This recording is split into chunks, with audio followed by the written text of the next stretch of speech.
DJ Urban T. Benjamin. My brothers.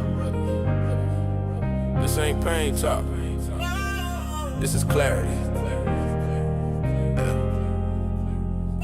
They told us be strong, but don't act like a man. Be sensitive, but never take a fucking stand. Be providers, but ashamed of the grind. Confused ass culture, now we losing our spine. I watch men drown with their mouths full of facts. Quote every theory, but don't move when it's time to act. Scrolling for truth like it's stuck in the feed, but red pill reality don't come cheap. I ain't mad at women, I'm mad at the lie. They told you red pill meant bitching online. Red pill wasn't rage, it was look in the mirror. Now see enemies instead of getting clearer. They say wake up, but stay sleeping they habits. Blame the whole world, never audit they balance. You broke cause you lazy, not cursed. Red pill truth hit hard, yeah this shit might hurt. Hell, red pill, but don't choke on the truth. If you woke while you still in the same fucking loop, say you free, but you chained to the pain. Red pill, see clear, still walk in the rain. Red pill, but live that shit out. Awake ain't a bad, just a long way out. If you see what's real, then stand on your feet. Brotherhood calling, don't lie to me. Misogyny ain't straight.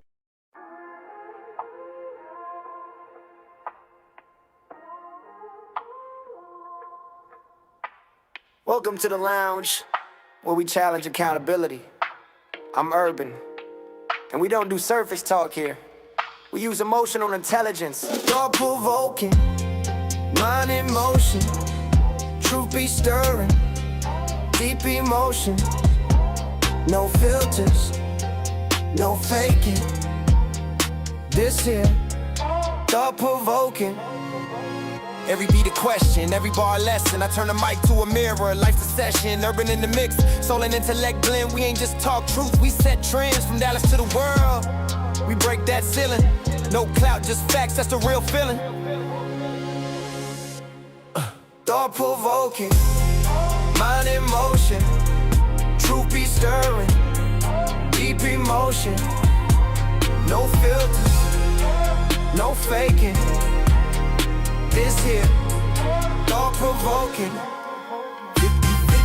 Trap drums drop, but the message don't fade. Every thought sparks like a hand grenade. Faith, pain, love, and drive all collide, that's how minds revive. All collide, that's how minds revive. Thought-provoking, mind in motion, truth be stirring, deep emotion. No filters, no faking. This here, thought-provoking. Mind open wide like a city skyline.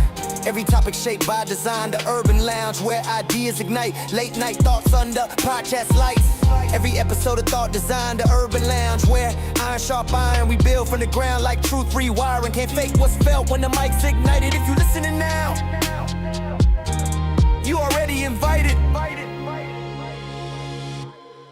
Thought-provoking, mind in motion, truth be stirring, deep emotion. No filters, no faking. This here, thought-provoking.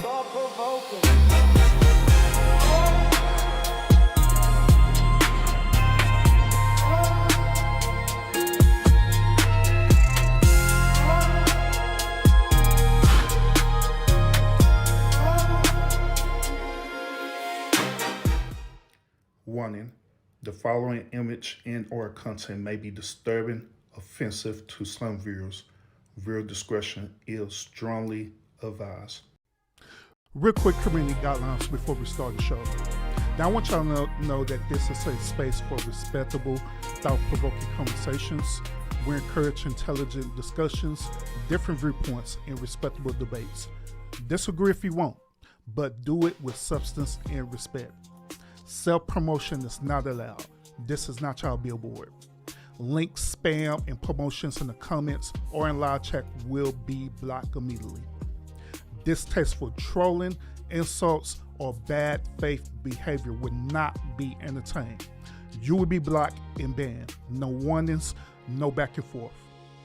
Finally, y'all will notice that the subscriber mode is on. It is only for 5 minutes, y'all. 5 minutes. That way we can protect the integrity of the show and also protect the integrity of people who actually want to comment in the comment section faithfully. All right. We're here to think, challenge ideas, and grow, and not derail the conversation. If you're here in good faith, then I welcome you. Y'all enjoy the show. Salute everybody. Salute. Happy Friday to y'all. Happy Friday. Appreciate y'all tuning in to another episode of the Urban Lounge podcast. My name is Urban. Man, we got another great episode that we're going to react to tonight. As y'all know, I've been doing a series later, and this series been focusing on the late, great Kevin Samuels, all right? So what we've been doing over here, we've been reacting to a lot of different Kevin Samuels videos, all right? The last show that we did of a reaction of Kevin Samuels, so y'all can check it out on my playlist, we had reacted to the Average as Best episode, the episode that really blew Kevin Samuels up, all right? So we had reacted to that, and once again, if you haven't seen that episode, it is in my playlist right now. You can check that out, and you can see our reaction on that. Tonight it's no different. We're going to react to another episode of Kevin Samuels. This particular episode I really want to react to because it's still going towards the same framework or what I'm talking about as well too over here at the lounge. Because over here at the lounge, I been wanting to really pour in to my brothers. You know what I mean? I've been wanting to pour into them, get them out of this red pill rage mentality, right? And really trying to help my brothers cultivate something that probably been buried deep inside them. You know what I mean? Now I know Kevin Samuels, he did his best to try to activate that with their, men in particular, right, until he ended up passing away. So I believe that it's important for us to keep his legacy going on, regardless if you agree with certain things that he said or not. A lot of things that he was pouring into the community. He really did want the community to grow. He really did want great foundational black men and black women as well too, So that's what we're going to do. We're going to challenge his framework tonight. He had a particular framework that he talked about, and it's dealing with the skill sets of men. All right. So we want to challenge that. We want to see tonight, do this particular framework, will it apply in 2026 and beyond? All right. So without further ado, those of y'all who here right now, make sure you hit the thumbs up to support the channel. And without further ado, let's go ahead and get into it. Shout out to everybody in the building. Shout out to everybody who's watching in the bushes. Also shout out to everybody who is catching the replay of the stream as well too. So without further ado, let's go ahead and get into this topic for tonight, because we got a lot to react to this particular episode of Kevin Samuels, all right? Now, this episode, once again, is dealing with men with skills, right? And he's challenging the framework about men having a certain skill set and how the way this skill set is going to help you as a man. And also help you for the certain type of desires that you want as well too, or certain outcomes as well too. All right. So without further ado, let's go ahead and get into it. Hey, Etron, what's up with it, brother? Appreciate you tuning in. So without further ado, make sure you hit the thumbs up to support the channel, and let's hear what Kevin Samuels got to say. All right. Saying today we're talking about getting the likes up, because we're going to talk about the thing that really separates success. This is personal success. This is professional success, especially when it comes down to men. So shout out to all the crybabies.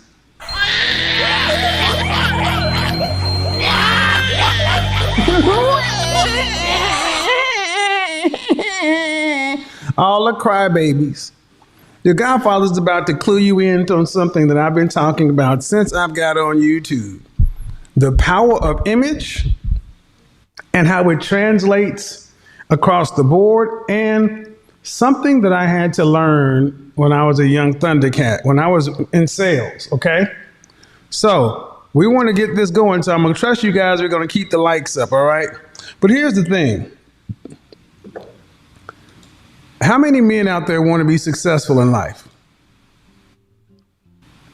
If you want to be a successful man in life, go ahead and raise your hand high. Say, I want to be a success. Don't no shame in your game. Just say, I want to be a success. Oh, real quick fun fact. Do y'all know that Kevin Samuel's software system that he's using is the same one that I used tonight? He used Ecamm. Well, he was using Ecamm Live, all right? So he didn't use StreamYard or nothing like that. Probably in the beginning he may use StreamYard, but he uses Ecamm Live. I use the same exact software program to stream my shows as well too. And just like he got this Apple pad and stuff, me too, see.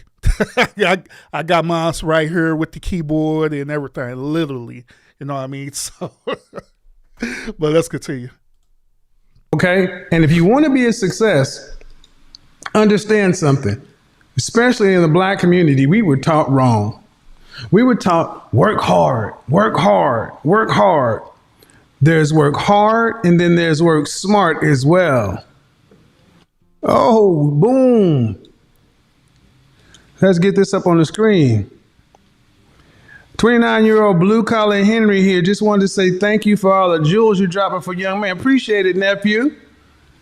You know, I know, here's a funny thing. I know that there are more people out there appreciate the things I'm saying. And we allow the haters, detractors, critics to just watch from the sidelines, because when you're the lead dog, the view never changes. And you have to decide if you want to lead, follow, or get out of the way. That's what it comes down to. You decide to lead, follow, or get out of the way. And here's the thing. And this is something that I really had to grapple with when I got into corporate America, when I started working, because I was under a lot of misconceptions. I really, really was. I was under several misconceptions. And the biggest misconception was that if you just work hard, the rewards will come to you. No, absolutely not. And let me tell you something. Let me tell you something about what I had to learn when I was a young sales rep. Okay, when I was a young sales rep, I was ranked number 2 in the nation. Hold on. I was ranked number 2 in the nation when I was a young sales rep. Okay. This meant I was used to the founders of the company, the people up in the C-suites. I was used to them coming up to me and saying, Kevin, we're going to need you to win the game for us.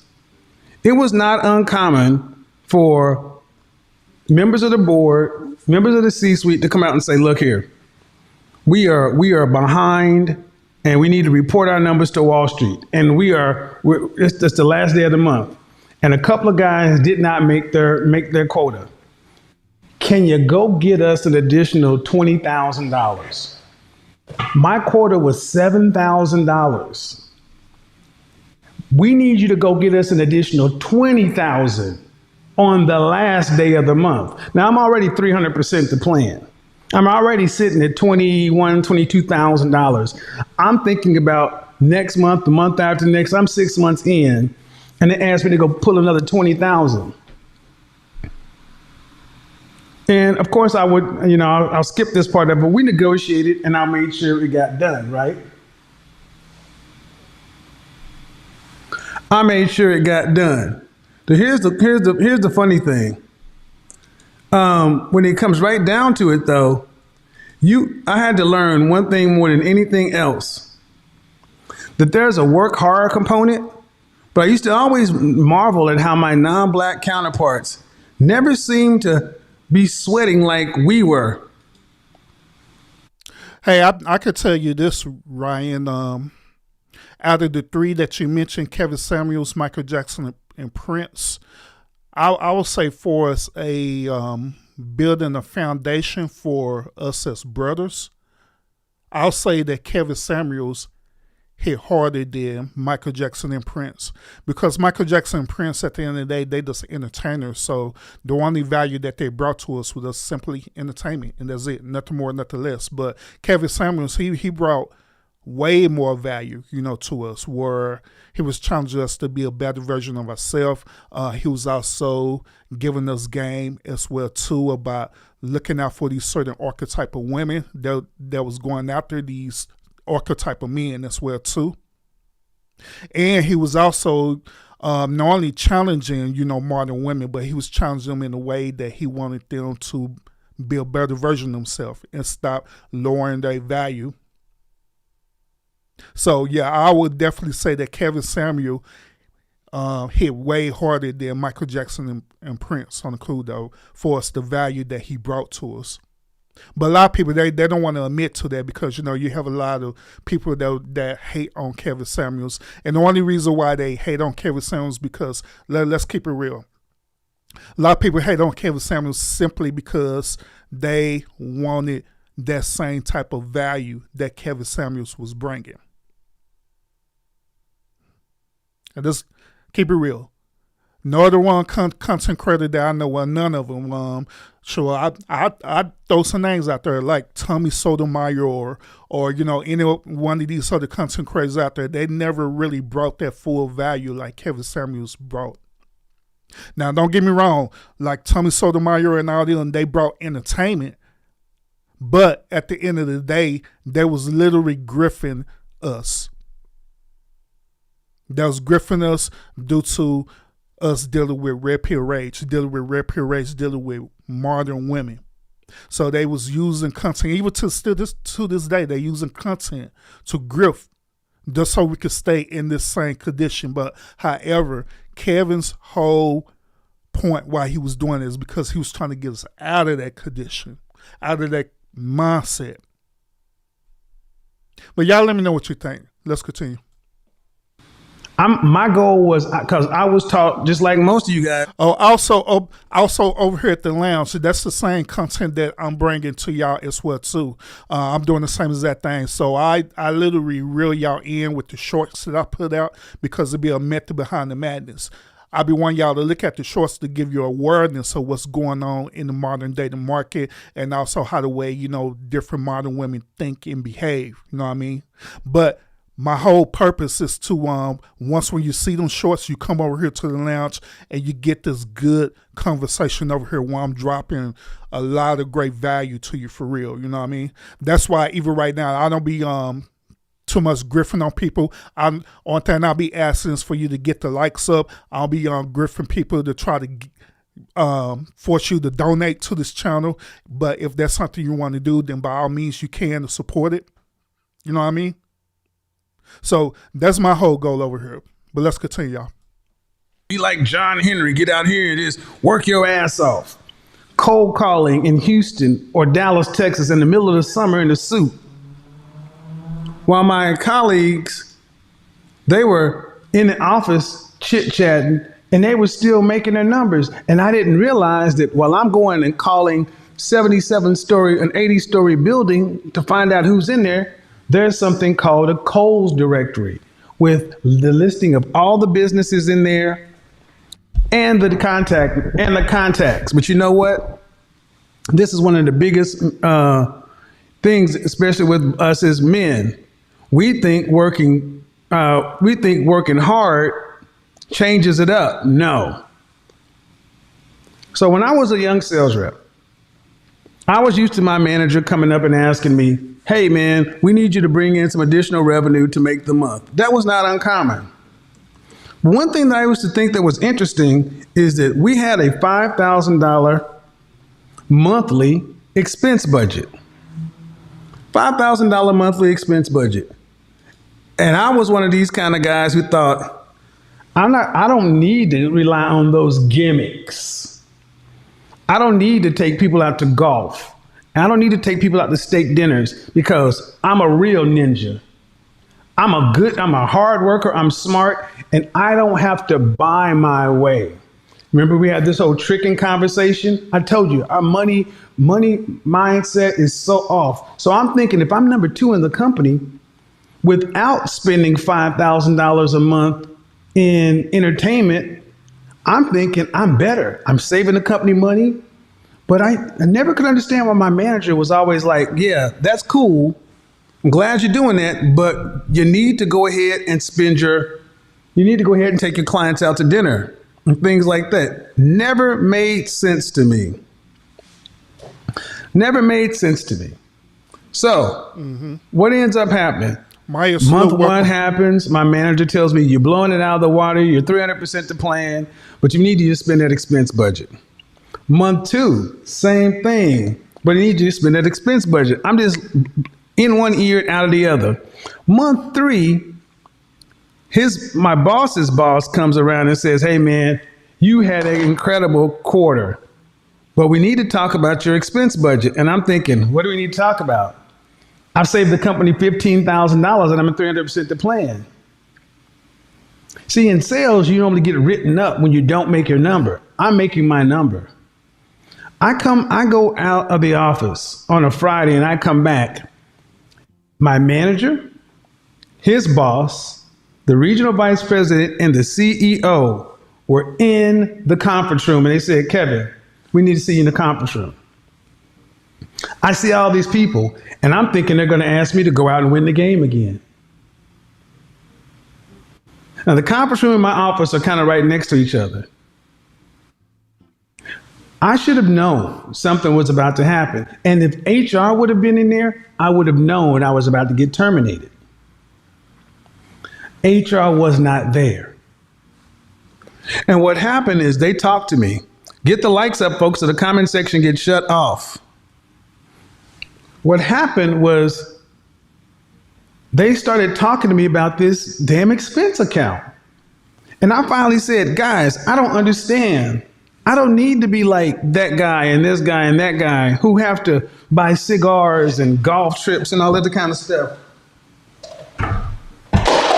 Why do I need to do all that? I'm out here outworking them. And then one of my VPs, his name was Tony. He says, I got it, guys. He's like, I came up poor too, Kevin. I came up poor too. And let me try to explain it to you this way, because I just didn't understand. He said, there's a social side to success. He's like, you think you're helping the company out by making 300% the plan and saving money. But we keep asking you to do something.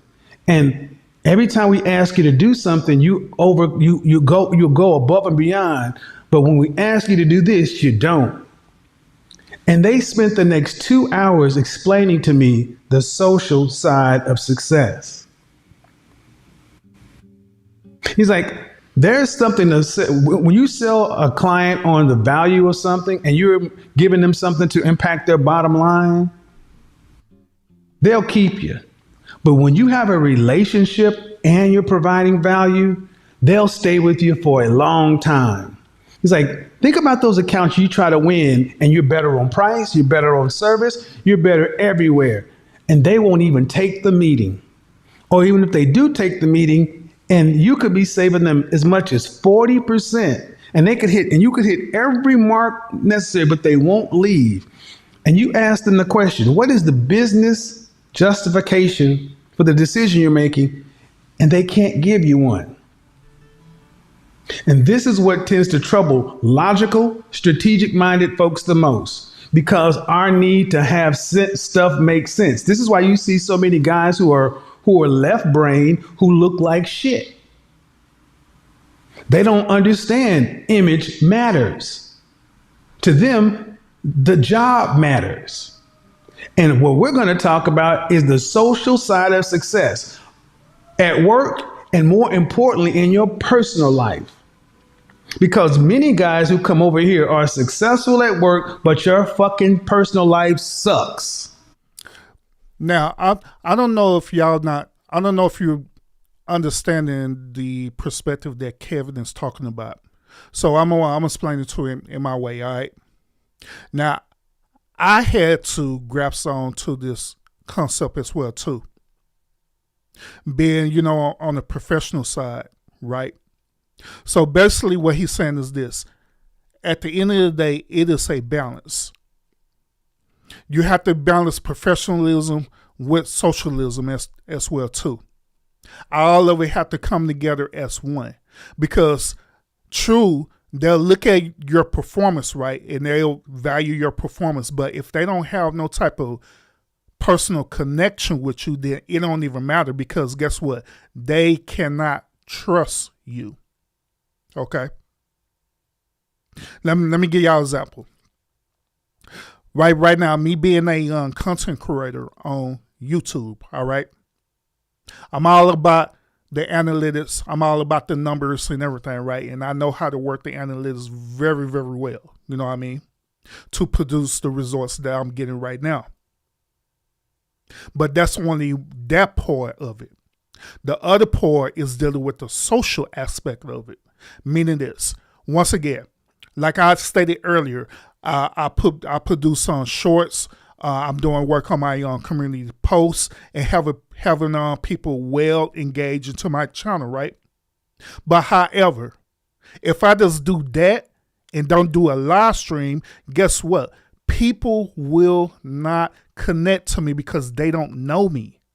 They only know me by my shorts that I put out. They only know me by my community posts that I put out. But they don't know me personally to connect with me. So therefore, that is the reason why I do live streams. Okay? I do live streams so we could connect together, so you could get to know me, get to know my ideology as well too. You get to know how the way I think, regardless if you agree with what I'm saying or disagree with it. But at the end of the day, we have a connection, okay? We have a certain connection towards each other now where you know who I am. That's basically what Kevin Samuels is talking about. There is one part of this and the other part is dealing with the social connection. This is also why YouTube have what is known as what? A community, okay? They call it a community for a reason, so you could connect with your audience. You could connect with your audience. It's that simple. So that's what Kevin Samuels is talking about, and I believe that we miss out on that. We miss out on the social aspect of that. Okay? And so everything has to be balanced. Everything has to be balanced. But let's continue. Gertrude, salute. And I'm going to step on a whole lot of toes today. Pack your lunch. And if you get mad at me, I don't give a shit. I'm tired of biting my tongue. Unless you can beat the results, you can't tell me shit.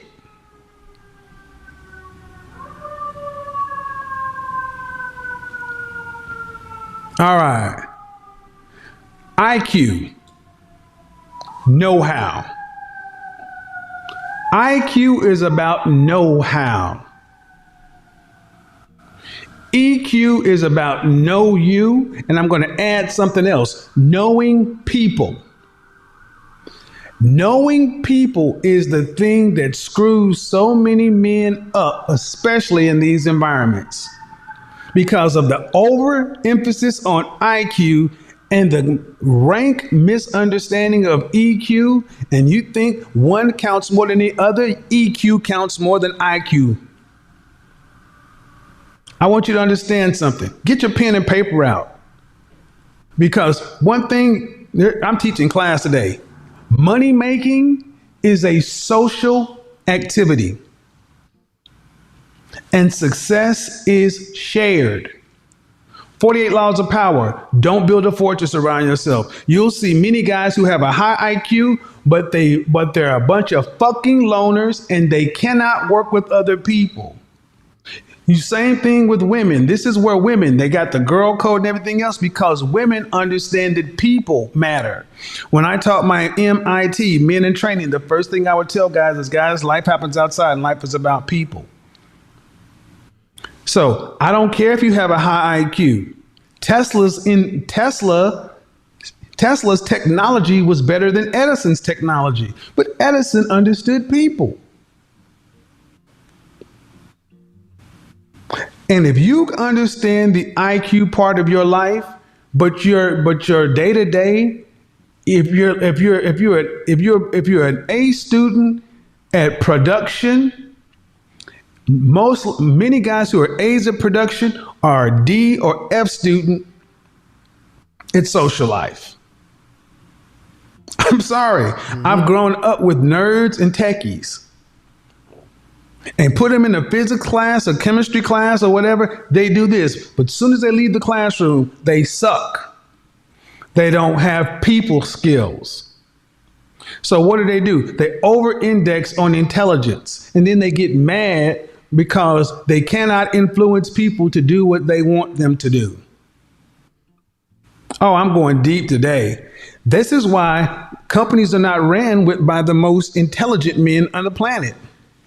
They're not run by the most intelligent people. They're run by the people with the best people skills. The difference between the CEO and you is not IQ, it's EQ.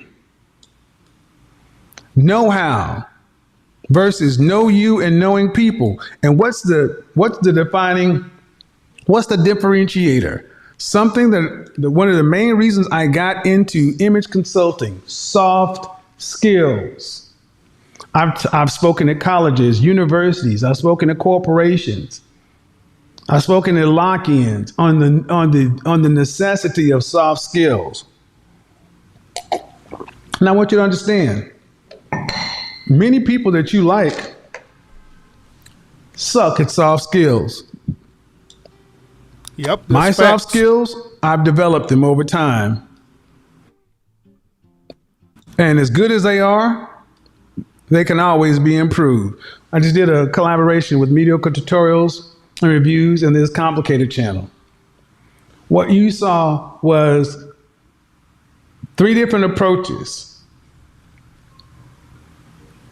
But when you have when you have a proficiency at soft skills and a mastery in your profession, you are a force to be reckoned with.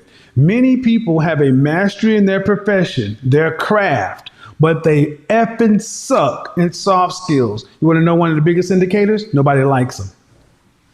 Nobody likes them, and they don't have a long history of working with others well.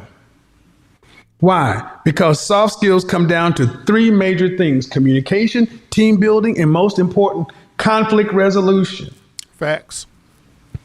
Conflict resolution. Conflict resolution is the key to life. Why? Some people walk around life in a perpetual state of war, at work and in their personal lives. No one wants to be around a 24/7 asshole.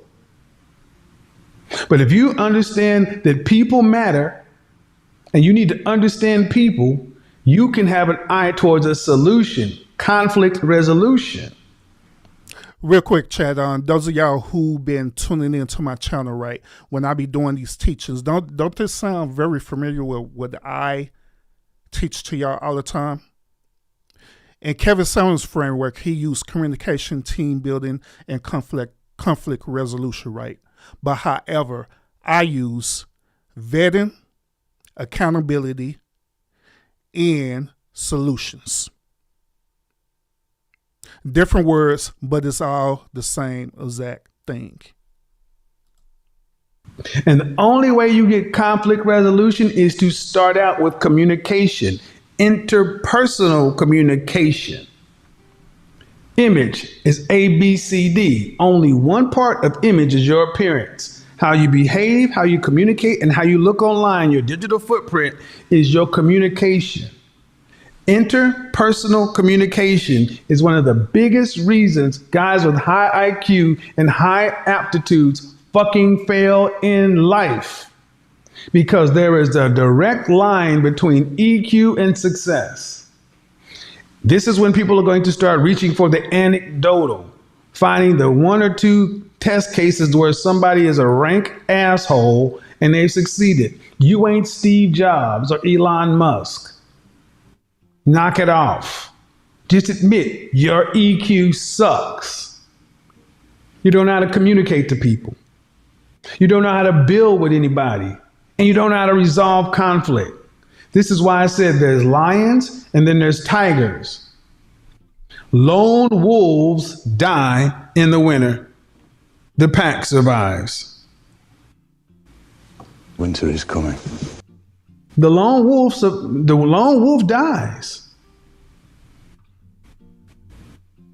Why does this matter? Because in corporate America, you can see the guys, men and women who lack EQ are capped.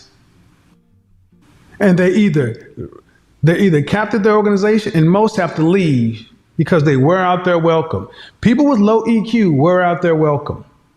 They are frustrating to be around. They don't have long histories of anything. They don't have long histories of friendships, and they wear out their welcome. They're frustrating to be around because it's all about them. People with low EQ tend to over-index on arrogance and narcissism traits. Facts. Now, there's a point to be made that America is... Real quick, he also mentioned about the lone wolves. Now, also, I talked to y'all about the Sigma male, all right? Now, Sigma males are considered as lone wolves. Now, having the Sigma male trait is good and beneficial for you, but however, there is a weakness to having the Sigma male trait. That weakness is what Kevin Samuels is talking about right now. If that Sigma male is not communicating, he's not being interpersonal, he's not being sociable, where when it's time for that Sigma male to step up and lead and he doesn't do that, then guess what? He's no longer a Sigma male. He's considered as a beta male. Okay? So all these skills that Kevin Samuels is talking about is very important for us as men to follow through. If we don't have any of these type of skills, then guess what? Our outcome is going to be trash for real. And that's with anything across the board, whether it's dating, whether it's professionally, wherever the case may be, it is going to be trash, or as what Kevin is called low EQ. As a narcissist breeding ground, but we're talking about how to become better. It's not about making more money.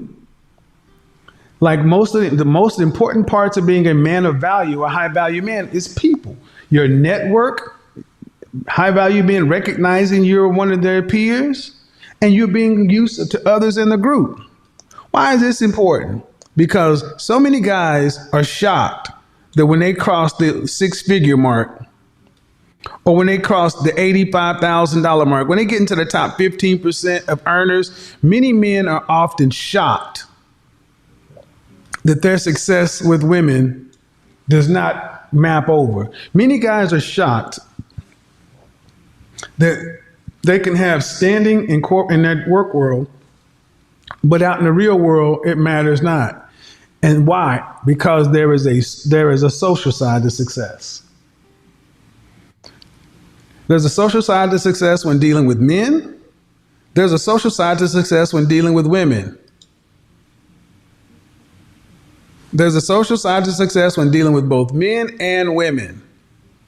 And if you don't master, if you don't become proficient at soft skills, communication, team building, and conflict resolution, no one's going to work with you for any long term. Because, and again, you can't work with people who you can't build with.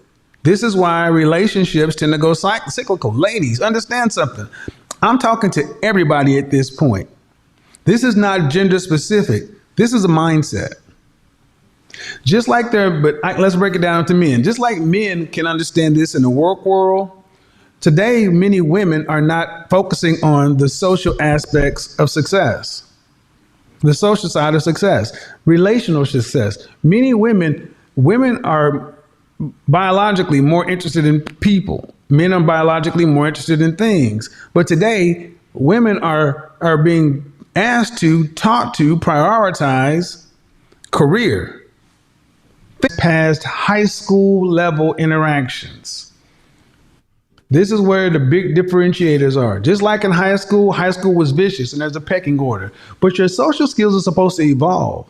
They're supposed to evolve in college, in your early 20s, your mid-20s, your late 20s, your 30s, your mid-30s, your 40s. But sadly, too many of the people in their 30s today are still walking around with the social skills, the soft skills of a junior or senior in high school. And you see it in their actions.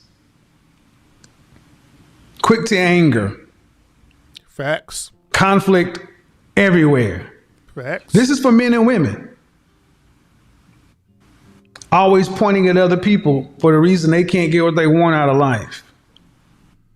That's why I think what we did in Las Vegas was so impactful, because taking it out to the field where the work is real allows you to see soft skills, social skills on display real time. See, many people say, "Oh, you could do that on the phone, blah, blah, blah, blah." No, motherfucker, you don't know who you're talking to. I can do this one hand tied behind my back. So real quick, y'all. I had did a live stream talking about this particular talking point with Kevin. Do y'all remember that? That live stream was dealing with stoicism, okay? So in other words, what Kevin is talking about is that it's important for men to be stoic, all right? Where you be slow to anger. Now, when you be stoic, and I told y'all this, when you be stoic, it doesn't mean that you're not going to be emotional, because you are human. You're going to have emotions. But however, if you're entering to a level of being hyper emotional, I always got to pop off every single moment, every single time, right? Then that's not being stoic. You're being a hyper emotional male. And normally hyper emotional males tend to make very, very, very poor decisions. When it's dealing with relationships, when it's dealing with their life, when it's dealing with career. So to counter that, it's important for you to be a stoic male. Okay? And to be quite honest with you, my brothers, the reason why a lot of these women in general do not respect you as a man is because a lot of y'all are hyper emotional males. I'm just going to put it out there. Just going to be real with you. A lot of y'all are hyper emotional males. And we could argue and say this. We could sit up here and argue and say that, well, the reason why I'm this because of a woman, or I'm because of that because I was brought up into a single parent household, whatever you want to call it, right? But at the end of the day, it's important for you to transition out of being a hyper emotional male into being a stoic male. That's pretty much what Kevin Samuels is teaching tonight. Learn how to do this. Julian, salute.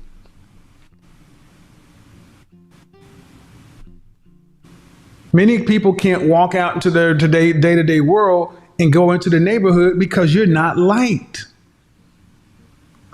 And we have undervalued the importance of being liked by others and the group. Just like I undervalued the importance of the expense account in becoming a successful sales professional. I thought all that mattered was making the number. No. And it's even more paramount today in a world where everybody's attention is short and a global connected reality.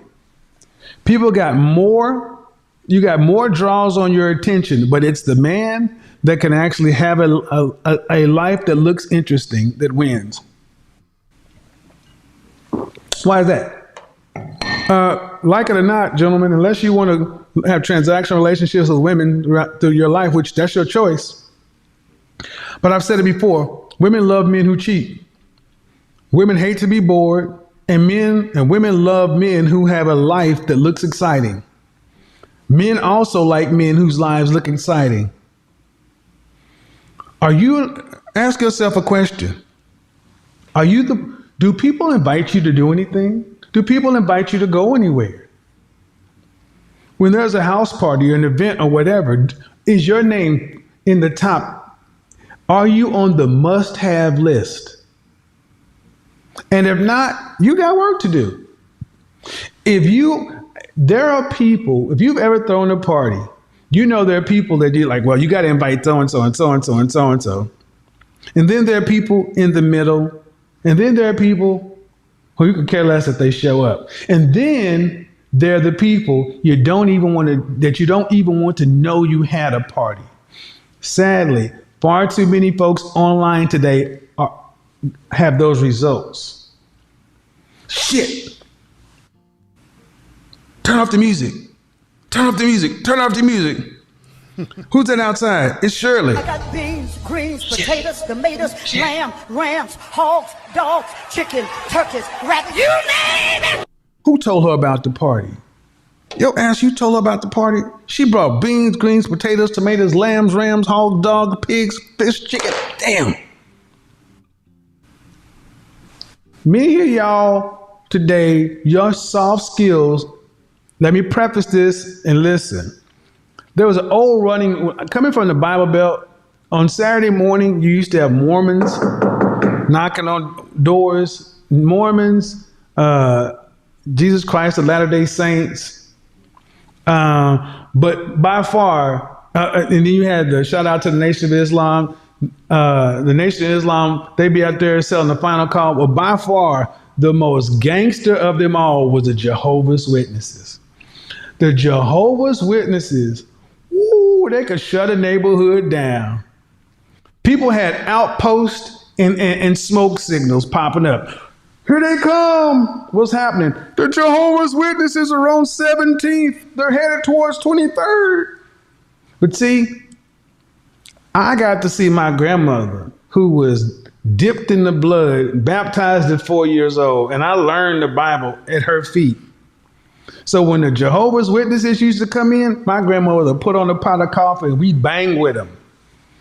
And I watched that woman have conversations with people in a biblical way to where the Jehovah's Witnesses learned that she had social skills and people skills. They go down the neighborhood, boop, boop, boop, boop, boop. So real quick. I'm also in agreement with y'all in the chat as well too. I believe that analogy with the party wasn't a good analogy to deal with socialism, okay?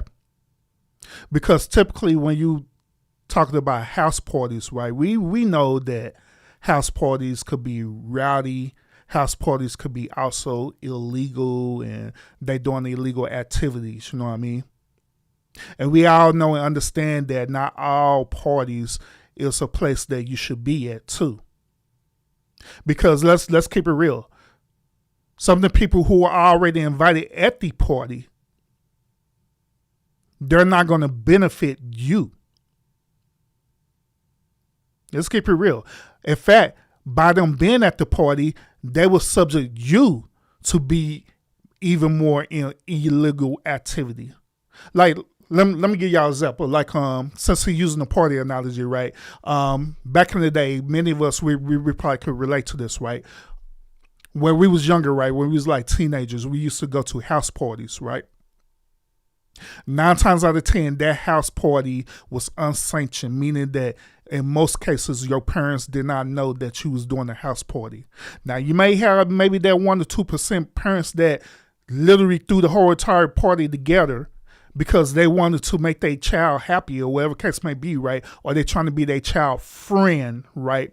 And they allow it to happen. But in most cases, them house parties was unsanctioned and it was illegal. It had a lot of illegal activity happening in them house parties. Had teenagers going around and hiding in closets and trying to have sex with each other. Had teenagers smoking weed. Had teenagers drinking illegal alcohol as well too. So why in the world would I want to be a part of that type of party? Knowing good and well that whole entire atmosphere is happening right now. Case in point of what Lionel was mentioning earlier about the Epstein stuff, right? About the Epstein party, about puffy parties and different things like that. Why in the world would I want to be a part of something like that? Even though it's sociable, there are people who are status there, right? Why would I want to be a part of that? That doesn't make any sense because it's not going to benefit me whatsoever. Nor it's not going to benefit the young company as well too. It's going to make the company a little bad. I'm just saying. Skip right on over our house and boop, boop, boop, boop, boop. I was like, man, that's pretty gangster, Granny. Granny had mad social skills. Mad soft skills. So I'm like, you know what? Use that for good. The Jehovah's Witnesses made folks want to close their windows, close their blinds, and act like they weren't at home. Many people today have high IQ, but your social skills make the world and the people you want to work with you, deal with you, and relate to you want to treat you like you are that way. They want to close the blinds. And instead of understanding that your social skills suck, you get mad. And this is where I want to give it to the men. Gentlemen, you can have money. You can have possessions. You can have things. But if you want to have a long-term relationship with a woman of value, you're going to have social skills, proficiency. You don't have to be front stage lead singer, but you do need to be proficient. Nobody wants to be bored. Nobody wants to be bored, and no one wants to be around a 24/7 asshole. This is a matter of degrees, not extremes. Well, I don't know about that one, because if nobody don't want to be around assholes, then why they always choose the bad dudes or the bad boys? Why they always choose these Pookies and Ray Rays first, and always lead the dudes who are, as they call squirrels, last on the list? After they done had their fun with the Pookies and Ray Rays and got in trouble with them, and they done got their body count all high. You know what I mean? So that's I don't know about that. I'm not going to agree with that one, due to since we're talking about social, right? These women go after these type of social dudes. I'm just being honest about it. But once again, I can understand Kevin's premises behind it. Some of it I do agree with. Others, I like, nah, I don't agree with that one at all, because I know that it don't apply. Now, I also understand that Kevin Samuels' framework is different from other generations, like Generation X and all the other generations. You know what I mean? But let's continue. Grenadian says, listen to this man. Tremendous lesson being taught right here. Appreciate it. Uncomfortable truth. Pay this man. Appreciate it, my friend. Shout out to Alex. The lucid experience. As much as men may complain about Pookie and Ray Rays, these guys have high EQs. Exactly. Yes. Look. EQ. Social skills are a key to survival. So the man was saying why people complain about Pookie and Ray Ray, they overperform on their social skills. And here's the thing, as an image consultant, I don't necessarily care in my profession. Why? But I get it. Just like I was watching Auburn preach the other day, and they made a video talk about speaking white. And Preach was talking about how speaking French or speaking in a certain way would cause him conflict at all levels, at home, school, neighborhood, whatever. So he learned how to communicate in a way for survival. That is the core of human existence. We lived as nomads for the longest. But what made modern cities? Human beings deciding to sit down and collaborate and work together for a mutual good. And understand something too, gentlemen. Money making is a social activity and success is shared. You will only go so far without other people. You will only go, shout out to James, you will only go so far without other people. And if you have a track record of not being able to work with people, people have a right to look at you like, what's going to happen? And this is something that can be learned. Introvert, extrovert. That's that argument. There are many people who say, well, that's easy for you to say, Kevin, you're an extrovert. Bullshit. I'm an extroverted introvert. Y'all hear me riffing on Marvel and geek shit. I'm an extroverted introvert. Yeah. I would suggest telling people how to start with the book, Napoleon Hill, How to Make Friends and Influence People, Life-Changing Information. I would take one step before that, Blockavelli. I would start by telling people to understand that people matter. People matter. And if anybody would tell you if they know me in life, I am who I am. I am who I say I am. A lot of stuff I do in my life, I don't put on camera. And people are shocked that you're down to earth because people matter. Now, I got to want to give Kevin pushback on this particular talking point as well, too. Once again, I understand his premises of what he's saying about overall people matter and you should collaborate with people in general, all right? But what I disagree with is that you shouldn't be loose to collaborate with any old people, because just like what we said earlier about, Epstein and Puffy and different people like that, some of these people who you collaborate with, they don't have your best interests in mind at all, period. In fact, these same type of people will literally sabotage you. And the reason why they do that is due to pride and ego, and they don't want the next man to be better than them, okay? This goes back into my framework when I was saying y'all earlier that my framework was talking about vetting, accountability, and solutions. My framework talking about vetting would go perfectly in the situation, because I would say this. If you were to collaborate, right, I say that you vet properly while collaborating. Don't collaborate with just any old type of people. You be very strategic in your collaboration. Like, once again, case in point, me being as a content creator on YouTube, I had learned to be very strategic in my collaboration, because I originally had that framework like Kevin Samuels, where you like, hey, everybody's people. Everybody people, collaborate with everybody. Just let them know that you exist. Been there and did that. Start collaborating with a lot of different people. Come to find out that when I was doing that, I started realizing that people are in competition with you. And people, when they be in competition with you, guess what? Where their mind is at? They want to see you fail. That's where it boils down to. But when I start becoming strategic with it, right, meaning that I'm literally vetting out people to see if our worldviews align together, if our visions align together, then I know that we both going to be successful. That's who I'm going to collaborate with. But let's continue. I go into my local fast food place. I call the people by their first name. I look at their name tag. I look them in the eye. I ask them how they're doing. People matter. There's a social side to success. Now, the question is, how successful do you want to become? I'm not talking about just in your professional life. Let's assume you're going to be as successful as you want to be in your professional life.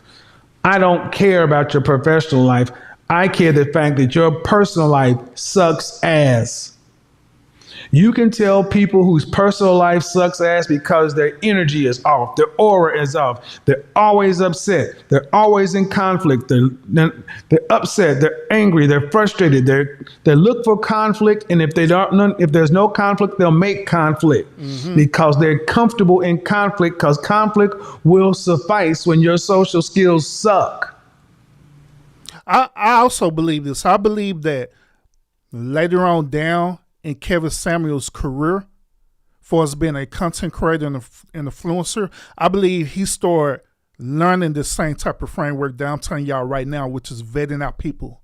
Because he mentioned several names. He mentioned MTR. He mentioned Albert and Preach. He didn't collaborate with a lot of people. Minister Jab, Fresh and Fit, all these different type of people, right?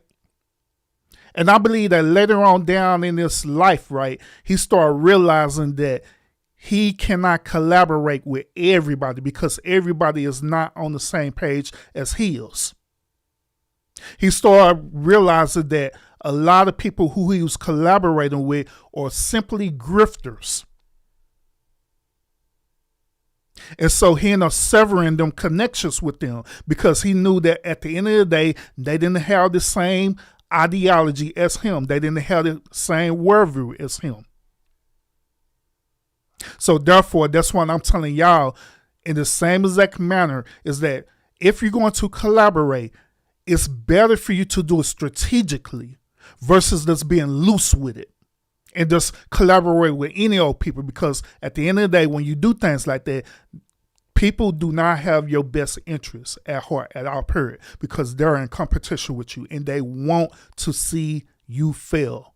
Align with people who want to see you succeed. You can't build in conflict. You build in collaboration. Gentlemen, if you want to have a long-term relationship with a woman, you got to understand women are women and we are men. You can't try to get women to submit just because you're a man. Shout out to MTR. He'll tell you what I tell him. You don't win this argument on the facts. You win it on the optics. You win it on the optics and the emotion.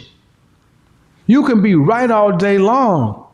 What about the sign language? Shame, guilt, insults, the need to be right. You can be right and still lose the freaking fight. A Pyrrhic victory. So guys, understand, many of us need to realize our soft skills suck. And you're going to have to invest time, effort, and money into improving your soft skills if you want to be successful. And if you find somebody else who tell you don't have to do that, do you want to exchange lives with them? You'll find plenty of people who are going to sit around and tell you, I don't know, he don't really talk about, man, whatever. Do you want to exchange lives with them? Remember, use your logic, gentlemen.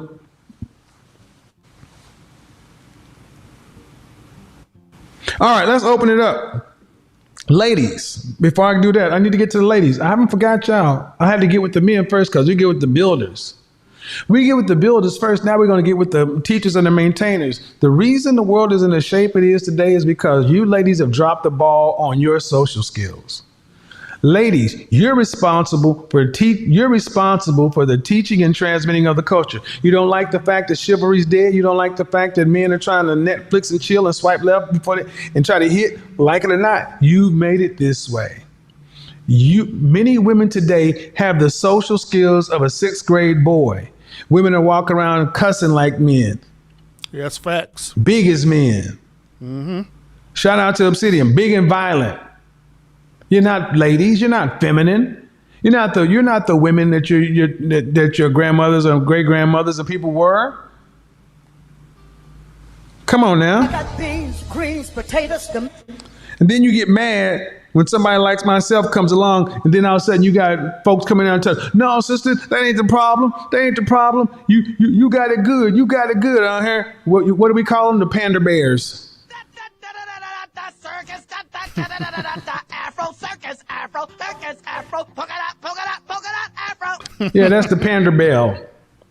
Instead of the panda bear, we got the panda bell. Go ahead and play those strings. Oh, sister, you fine. It's all the men's problem. Think like a woman, think like a man, act like a woman. Go ahead. Teach them again.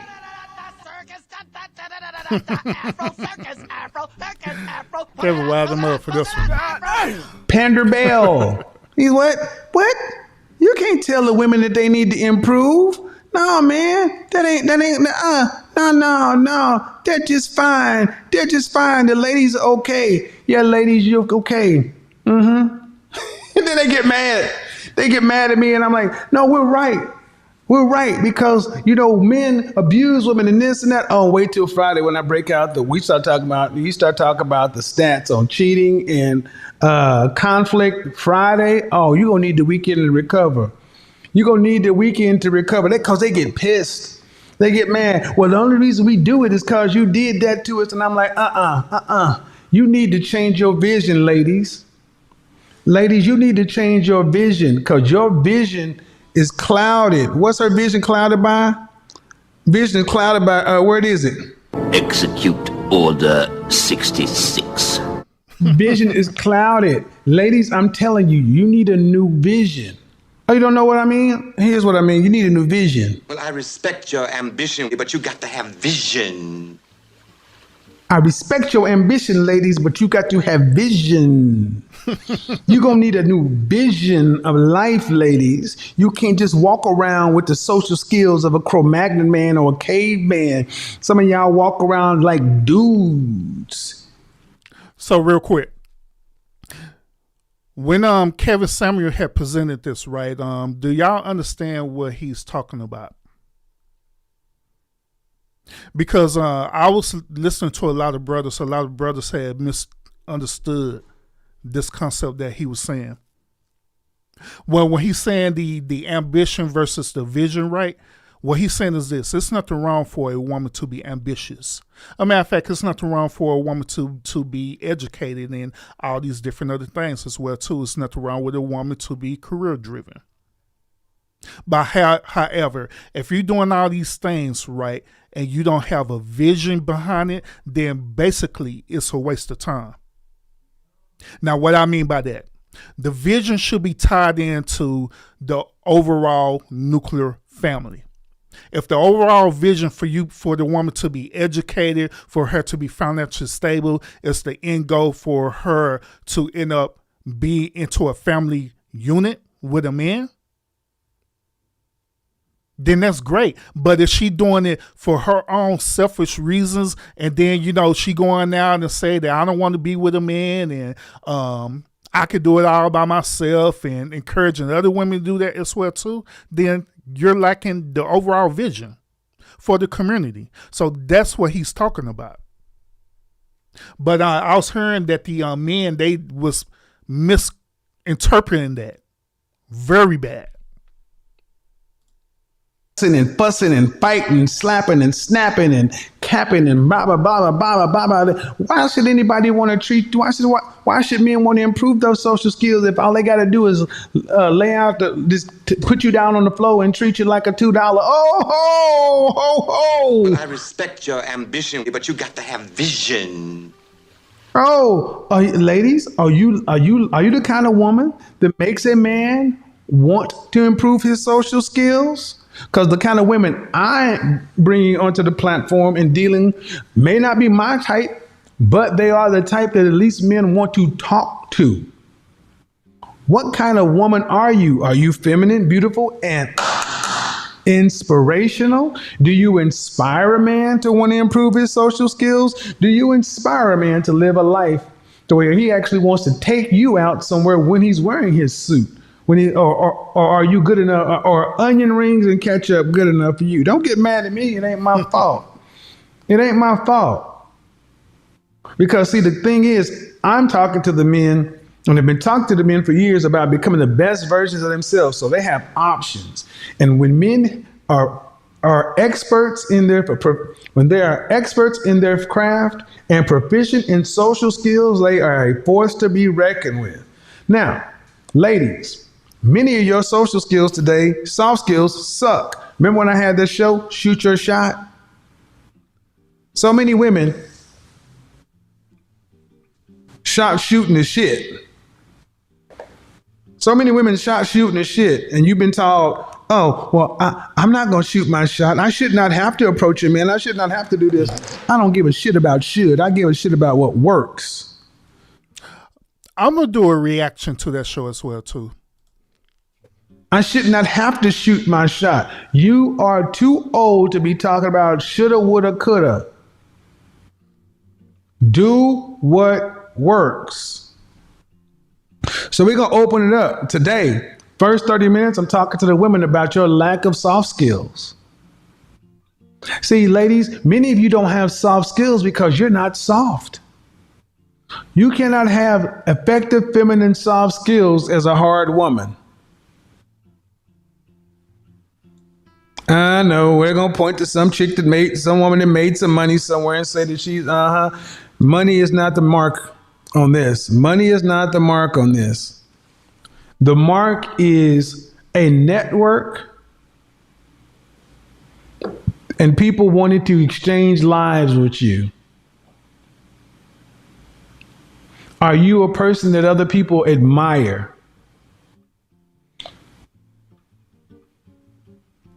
Admiration.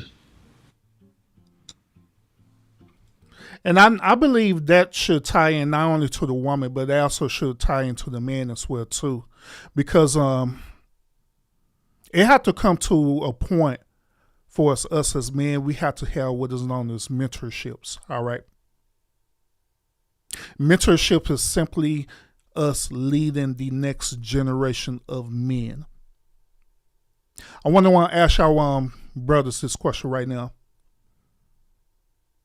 Do you have people in your circle that admire you for the work that you're putting out? Wherever that work is, however way it looks.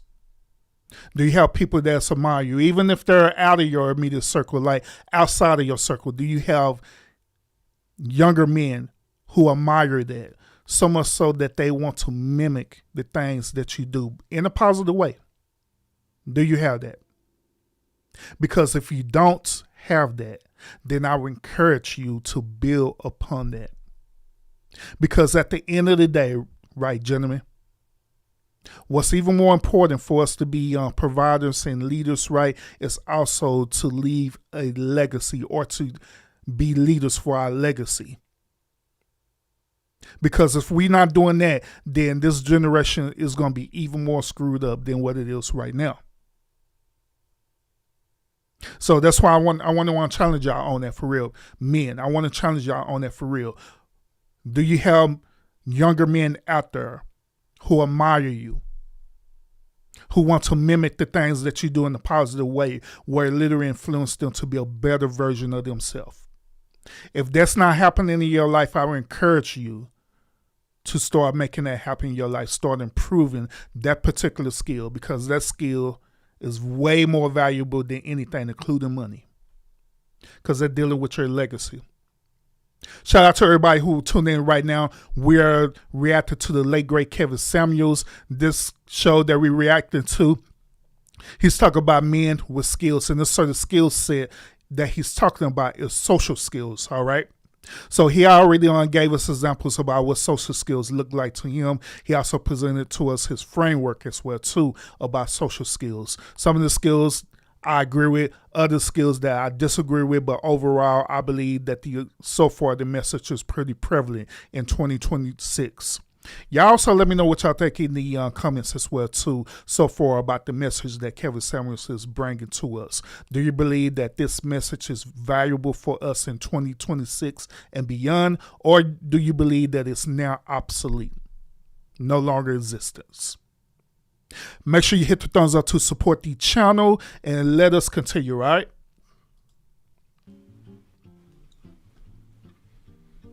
Recording in progress.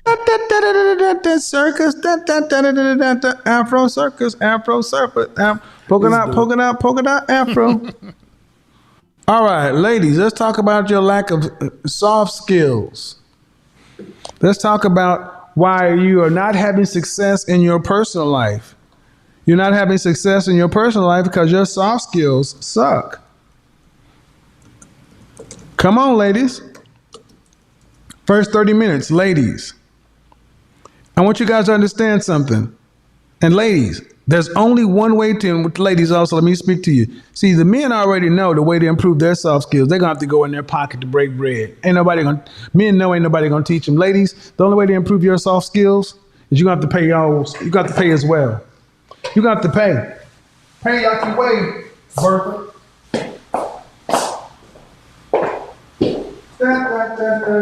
So this is another thing that I don't per se agree with, because essentially what he's talking about is that you got to pay to play.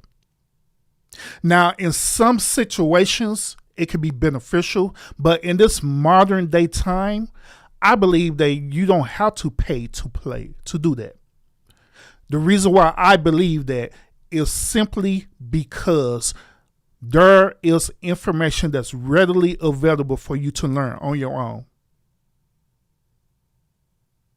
You can use technologies such as AI. Some of y'all disagree with AI. Some of y'all agree with it. But you can use AI to further enhance your skills, your social skills. You can use them on internet as well too. Hell, there are many young content creators out here like myself and other content creators that'll literally teach you for free how to improve your social skills. So you necessarily don't have to pay to play like that in order to improve your skills. But however, if that's something that you want to do because you have a certain type of person that you like, then they're probably going to require a fee to do that. But in reality, I don't believe you need to do that at all, period. Because it's there. The only thing about it, ladies and gentlemen, is that you have to put into the effort to want to do it. That's where it boils down to. You got to want to do it. You have to want to better yourself. If you don't better yourself, then you're going to get left behind, especially socially. King, what's up with it, bro? Salute. Think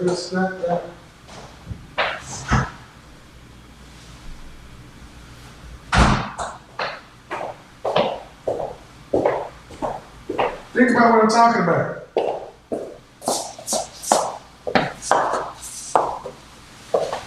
Oh, what you got to do, King, is that you got to start watching my shorts. If you start watching my shorts, then it's going to be in your recommended page. I guarantee that. Do that. Just do the bare minimum of watching my shorts. And I guarantee that my shorts is going to be in your For Me page every single time. Today, most women can only effectively emote in the bedroom. And y'all even getting worse at that. Think about women who Slick Smith, what's up with it? Evolving at a faster rate than men in soft skills. The last 10 years, women have evolved substantially in soft skills. Substantially. And ladies, you pay a higher price for low-level soft skills. Please believe you pay a much higher price for low-level soft skills. Men pay a high price, but you pay a much higher price because at least men have time to recover. Ladies, you don't.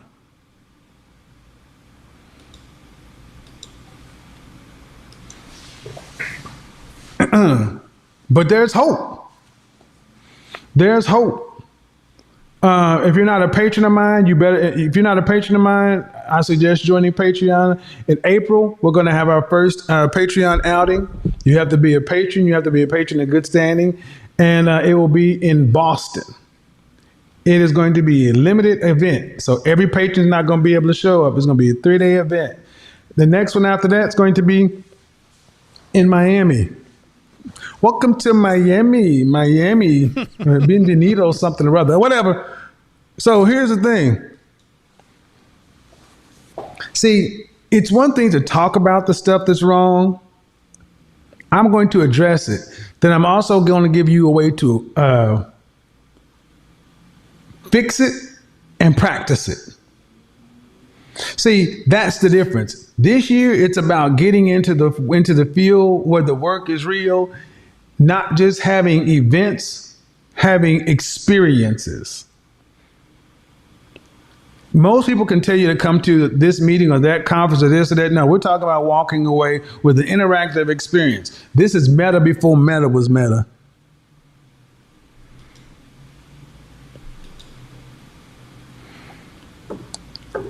You unmute yourself and show me who I'm talking to. Mm-hmm. Get the likes up, people. Yeah, get the likes up, people. Benvenido, Zami, mommy. Yeah, that's right. Oh, yeah.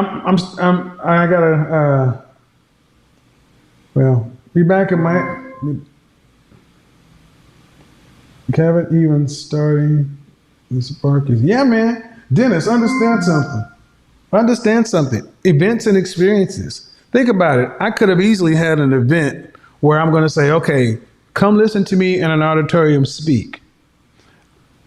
I'm going to speak because that's just what I do. But we're also going to interact. We're going to actually get down and interact like a Group X class. It's not just going to get on this bike and do your thing. We're going to interact with one another. Because The only way to get this better is real world. Why is that light on? Go ahead and unmute yourself, ma'am. Hello?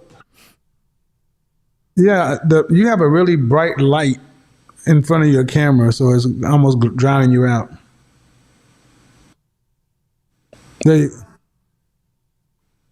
Okay, well, reposition the camera. But are you on a laptop or what?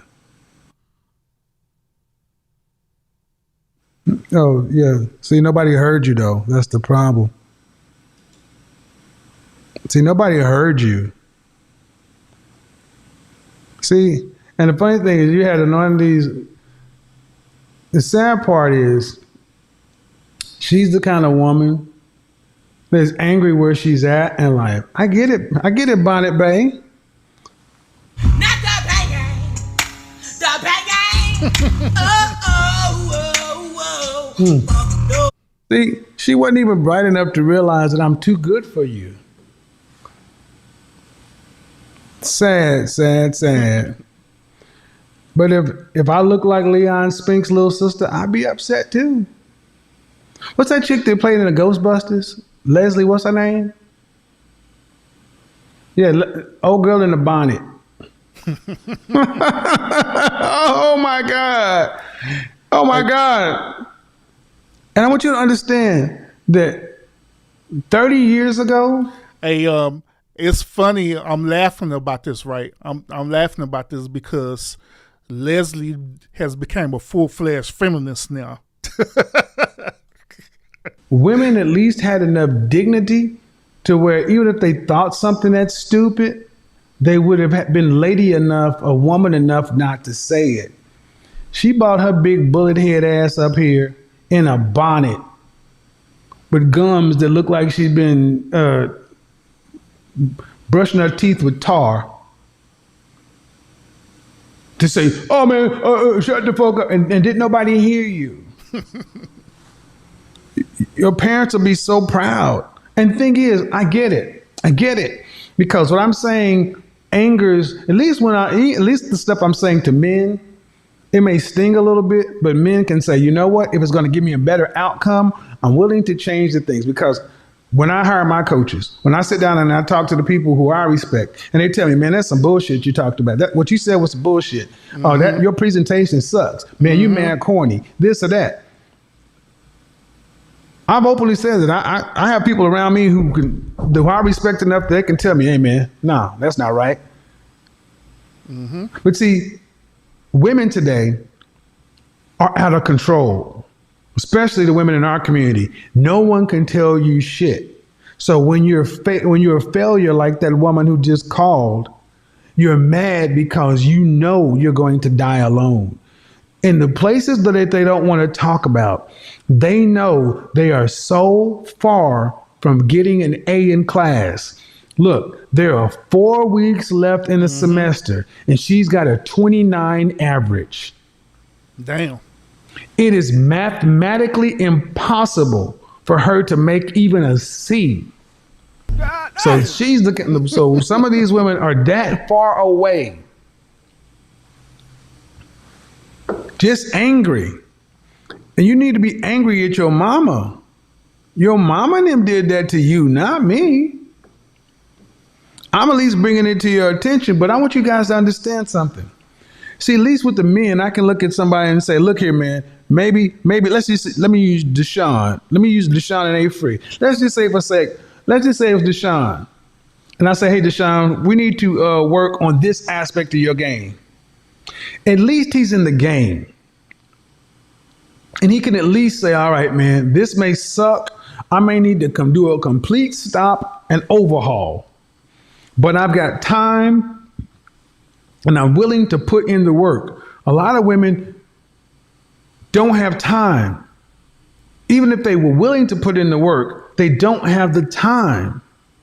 And if they did have the time, they're so far away. And the end result for a lot of women, you guys know just like I know, an average woman does not want to be with an average man. So that's the problem. Well, I'll say this. I'll say it's not just about the time that they don't have, because if it's important to you, you'll make time. I would say that they lack the discipline. They lack the discipline and they lack the emotional intelligence as well too, especially if you're dealing with things that's going to bruise their ego. Now, I say this all the time on this channel that women are egotistical. In fact, I believe that women are way more egotistical than men. Way more. If you bruise a woman's ego, then all hell will break loose for real. Well, she'll become extremely volatile. She'll become extremely toxic.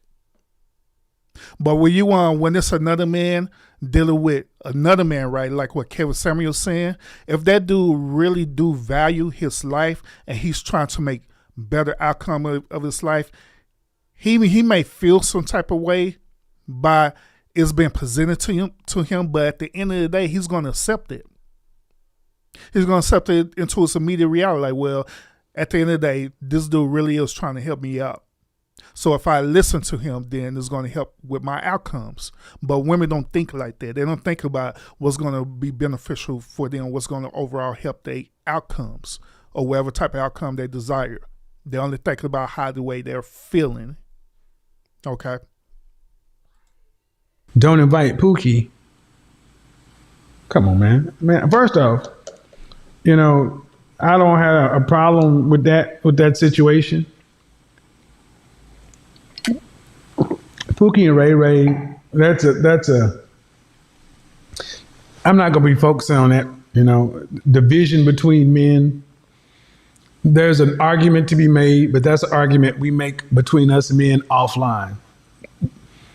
So I'm not, that's why I don't beef. And I'm very cognizant of the fact that I try to make as little division between men as possible. Facts. Me too. All right. So here's what it is. I'm the same way.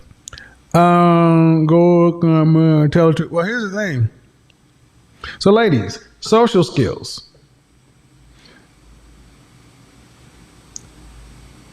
The men that you ladies want, whether they're blue collar or white collar, still expect women to act like ladies. To be a lady requires social skills. What is some of modern women's worst social skills? Many modern women today suck at communication. And you want to know why, ladies? Many women look the part. I'm a PhD.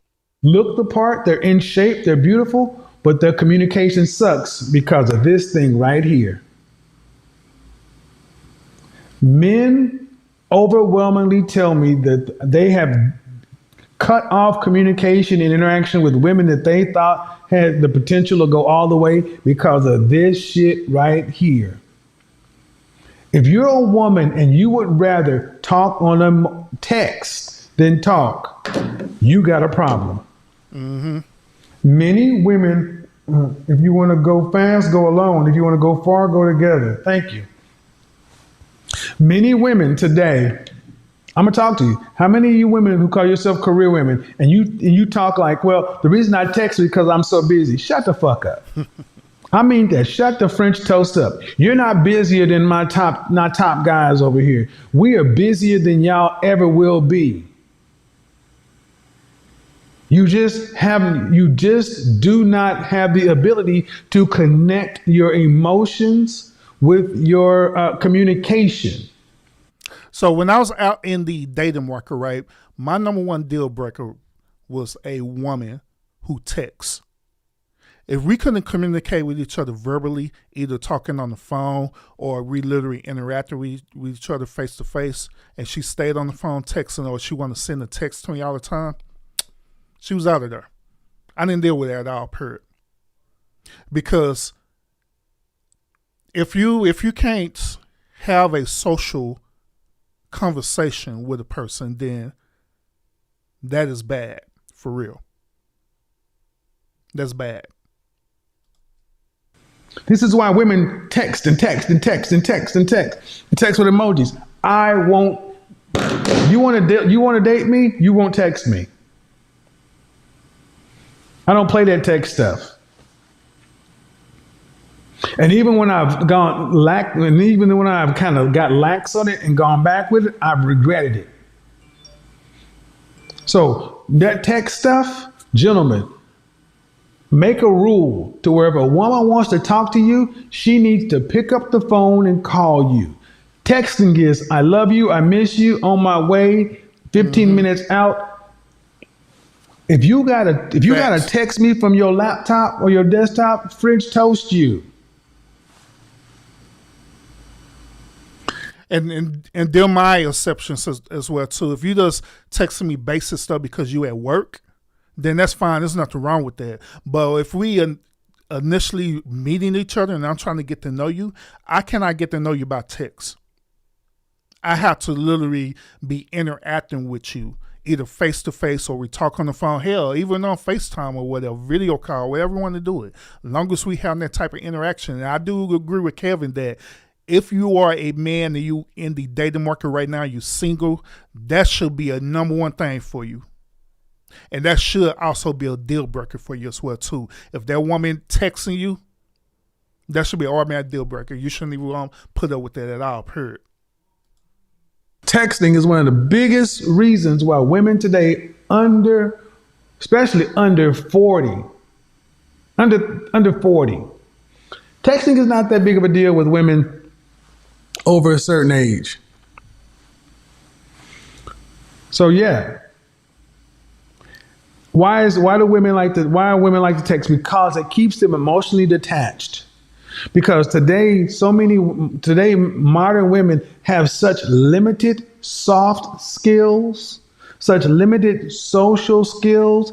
They are spending all their inventory at work. So when it comes, I'm gonna add on to this too. I'm gonna add on that another reason why women text is because it gives them a level of control. Because when you're dealing with these type of modern women, they want to be in control of everything. Their life, the relationship, the man, the children, all that. So that's another level of control that they want to have, because they know at any given time, if they don't want to talk to you no more, all they got to do is either ghost you and or block you from their phone without verbally saying it. Unmute yourself. So when it comes to dealing with you as a man, you're getting dry, leftover communication. Hello. How are you? I can. How are you? Thank you very much for asking. How are you? I hope you're fine. Okay. How old are you? I'm 35 years old. All right. So what do you got for me? We're talking about social skills. Will help you more successful. Yeah. I am fully in agreement with you, because many women nowadays, including mine, if I look back at myself 5 to 10 years ago, I was not really equipped with the social skills needed to be married. I think it's just by the grace of God that I eventually got to meet.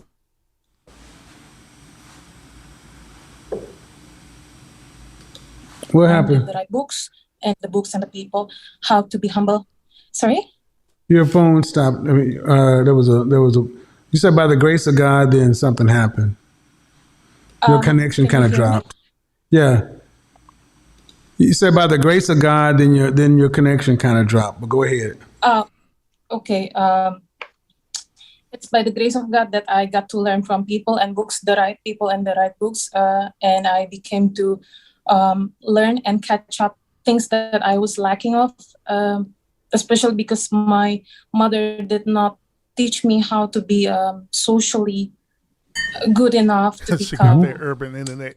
a woman that's interesting in the man's eyes.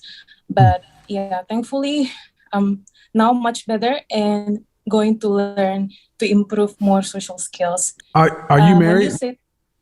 Yes, I just recently got married. Congratulations. Go ahead.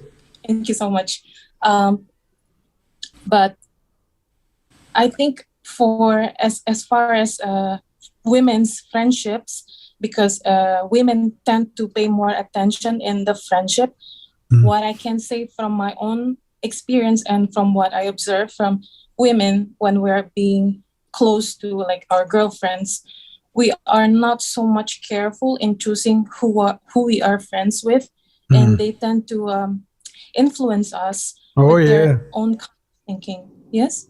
I was going to build on the point that you were making, but go ahead, because seems to be a slight delay. But go ahead. I'm sorry, because I'm calling from Indonesia. Yeah. Indonesia. Like Shout out to Indonesia. 11 or 12 hours difference of time. No problem. But go ahead and take about 20 more seconds and wrap up what you were going to say. Okay. I think we women, we must be careful in choosing our friends. And if we are around girls who are not loyal to their boyfriends or husbands, even, we need to get rid of them from our friendship. And even if we are good enough, but these women will not make us think that we are good enough, especially with our guy friends or potential partners, and they might ruin our relationship or potential marriage. And also, we need to be more careful not to be too close to gay friends, because these people are not trustworthy. Sometimes they often say our secrets or things that are we try to keep them private and we trust them enough with our stories, but sometimes they just want some juicy stuff or drama happening, and they tend to mix in our relationship. So I learned from my experience. Okay. No hate to the gay people. I was friends with them, but yeah, this is what I experienced. I appreciate you chiming in. Thank you very much. Yeah. Thank you, Kevin. Bye-bye. Now, if Kevin Samuels was living right now, he would be very happy to know that Ecamm has integrated Zoom into their software. Now, y'all see how, when Kevin Samuels was running his show, he had to switch between Zoom, then switch back into the software, right? So now Ecamm had partnered with Zoom, and now Zoom and Ecamm is all integrated together, where he don't have to do all that no more. Godfather's got an international audience. So look, I'm gonna talk about the women's part. I'm gonna tell you right now, I have known more women that I could have taken seriously. They had the potential to be wives, but their friends were not, and they could not see. I could tell when they had talked to their friends. I could tell you that I'm speaking with a woman, and I could tell you that I could say, you just talked to that woman. You just talked to those people. Women, you pick up your friends' attitudes. And if you're the one woman trying to be the voice of reason, a bunch of modern women, you don't need to be in that sector because they're dragging you down. That's what happens. And so many women don't get that. And it is better to be I say single women keep women single, but the way that women work on one another, they work on your psyche because you don't want to abandon your friend and this and that. Think about when I had that woman call in. She was married. She was trying to worry about getting her single friend together. Y'all better dump y'all single friends. So let me ask y'all this question, all right? By him making this statement, do it seem like he contradicted himself from earlier? Because remember earlier, those of y'all who's tuning in earlier, right? He was making the analogy talking about being at a party, right? He was saying that, in order for you to be sociable, you need to, participate in these certain type of events that's happening. Case in point, a party. He's making an analogy that there are certain type of people that get invited to these social events. There are people who are known. There are people who are, probably a little bit known. Then there are people that's, like, well, you're here, whatever. Then there's the type of people who just haven't got invited at all, period, right? So by him making that analogy, do this contradicts what he just said about this woman? Because now he's encouraging this woman, like, hey, you don't need to be around these certain type of women because they're going to bring you down. You may be the person who's the reasonable one, but all the rest of us is not reasonable. They doing all these ultimately weird stuff that's going to be a bad look for you. So do it seem like he's contradicting himself? Then also, it proves the point that I was saying earlier as well, too. The point that I made. As a matter of fact, Lionel and another gentleman that was on here earlier made the same assessment as well, too, that just because you're around these people, that doesn't mean that you need to be in this atmosphere of these said type of people. Because guess what? They'll do the same as that thing. They'll give you a bad image. You end up absorbing the type of one energy that they have in everything, like he's saying about this woman in this example. Dump your single friends and get on with the get on. And I get, ultimately what it comes down to is, ladies, you need to have friends, female friends, who want the kind of outcomes you want. And better to have nothing, but far too many women have dogs, cats, and friends who enable the bull crap. That's what it comes down to. All right, so you guys got your camera. All right. You're going to have to turn on the camera. I got photo. Okay. So you're, all right. So women. Yep. Even with friends, I believe that you need to vet out your friends too. Because the friends that you have, they not even beneficial for you. They only there because you got something that they want or desire. Because they're looking for a certain type of outcome that's contradicting the outcome that you looking for. You guys get another 10, 12 minutes and I'm gonna bring the guys in. Ladies, understand something. You need to prepare for about 6 months of a long time. Damn, not 6 months. Modern women, you're gonna need 6 months prepare for 6 months of a long time. Dumping your female friends. I've said at the beginning, your audio is not connected, Jada. Dumping your friends and getting your chakras together or whatever that shit is.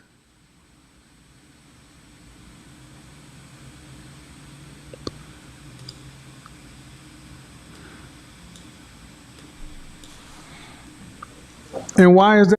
But yeah, a lot of people we have trash friends for real. But the reason why y'all don't want to get rid of these trash friends is because y'all believe in the concept of loyalty.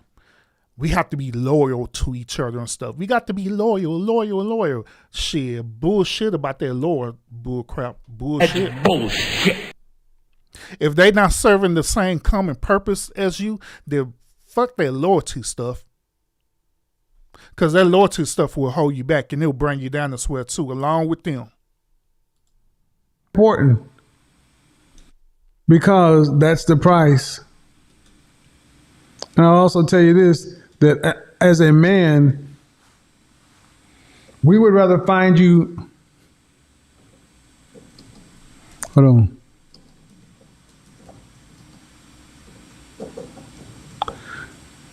As a man, we would rather find you unencumbered by your female friends than around a bunch of, but far too many modern women have anti-female friends, and then you got male friends. What do y'all think that's going to accomplish? You got a bunch of men in your friend zone who are giving you all your masculine attention.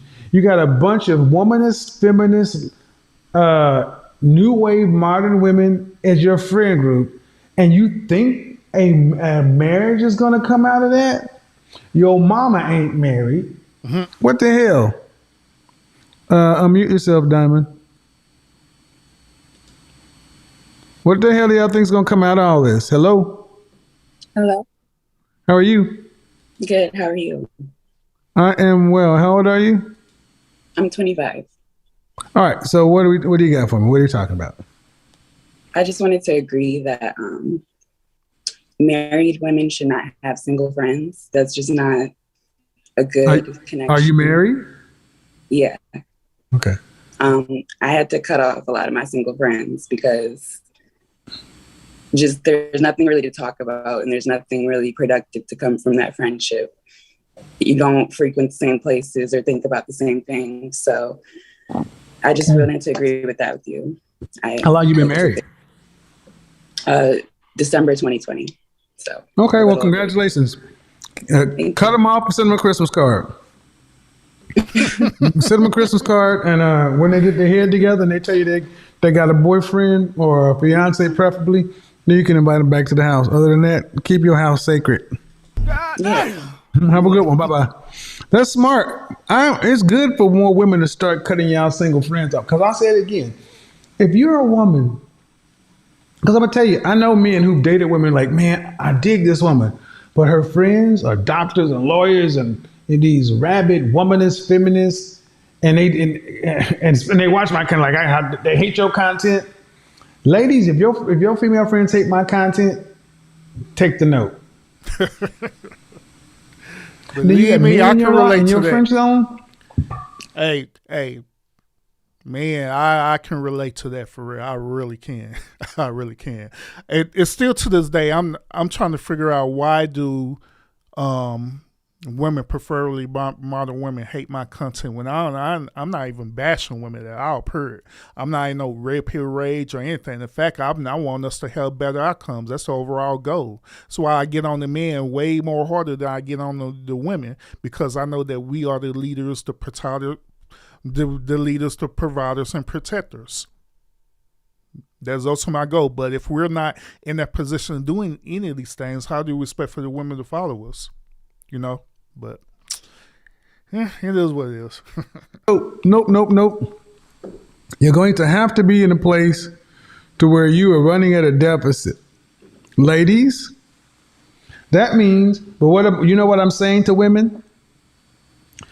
Women are terrified of boredom. Jared, they are terrified of boredom. They're like, oh, you want me to cut off my female friends and cut off my male friends? Before I got a man, oh my God, to them, I'm asking them to cut off their left foot. No, I'm telling you the only way you're going to end up, I'm telling you the way you're going to get the outcome you want. Because understand, when you meet the man you want, you got 6 to 12 months. 6 to 12 months. That engagement zone. Hello? Naya? Hey, how are you? Before you get to this next caller, now I do have a little bit of pushback on that. The other caller who said that she got rid of her single friends because single and married people do not have nothing in common. Now, I believe that in certain situations, both could be true at the same time. Okay. What I mean by this, I mean that if you have a single woman, but she values marriage right and she respects the sanctity of your marriage right, and she's not out there giving you all this negative connotation about marriages and stuff, right? I believe that she's a huge asset. I believe that she's a real good friend. But however, if you have that same type of friend who do not value marriage, she have this feminist ideology and she hating on your relationship. In fact, she hating on your relationship because she want to find a man that's similar to the one that you have. Hell, she probably even wants your husband. Then yeah, that's the type of woman that you need to cut off for real. And the same could be true about men, because men do the same bullshit too, where it be a man who's sitting up here hating because you got a great, phenomenal woman and he wants you to be out there in them streets. But in reality, he really wants your wife. Or also the same could be true where you have an outstanding guy, he respects marriage and everything, and he could bring value to you for real. I'm well. How old are you? 18. He's 18. What's the question?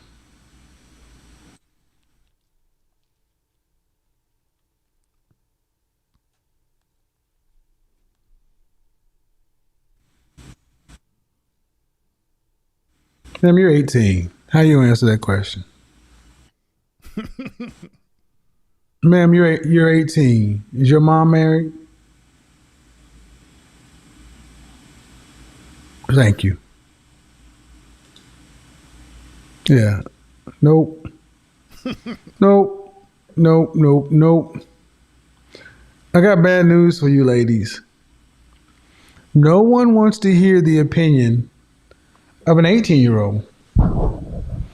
I mean, it's simply that. No one wants to hear the opinion of anybody under, I'm 21 and up. It's going to be my chat room rules.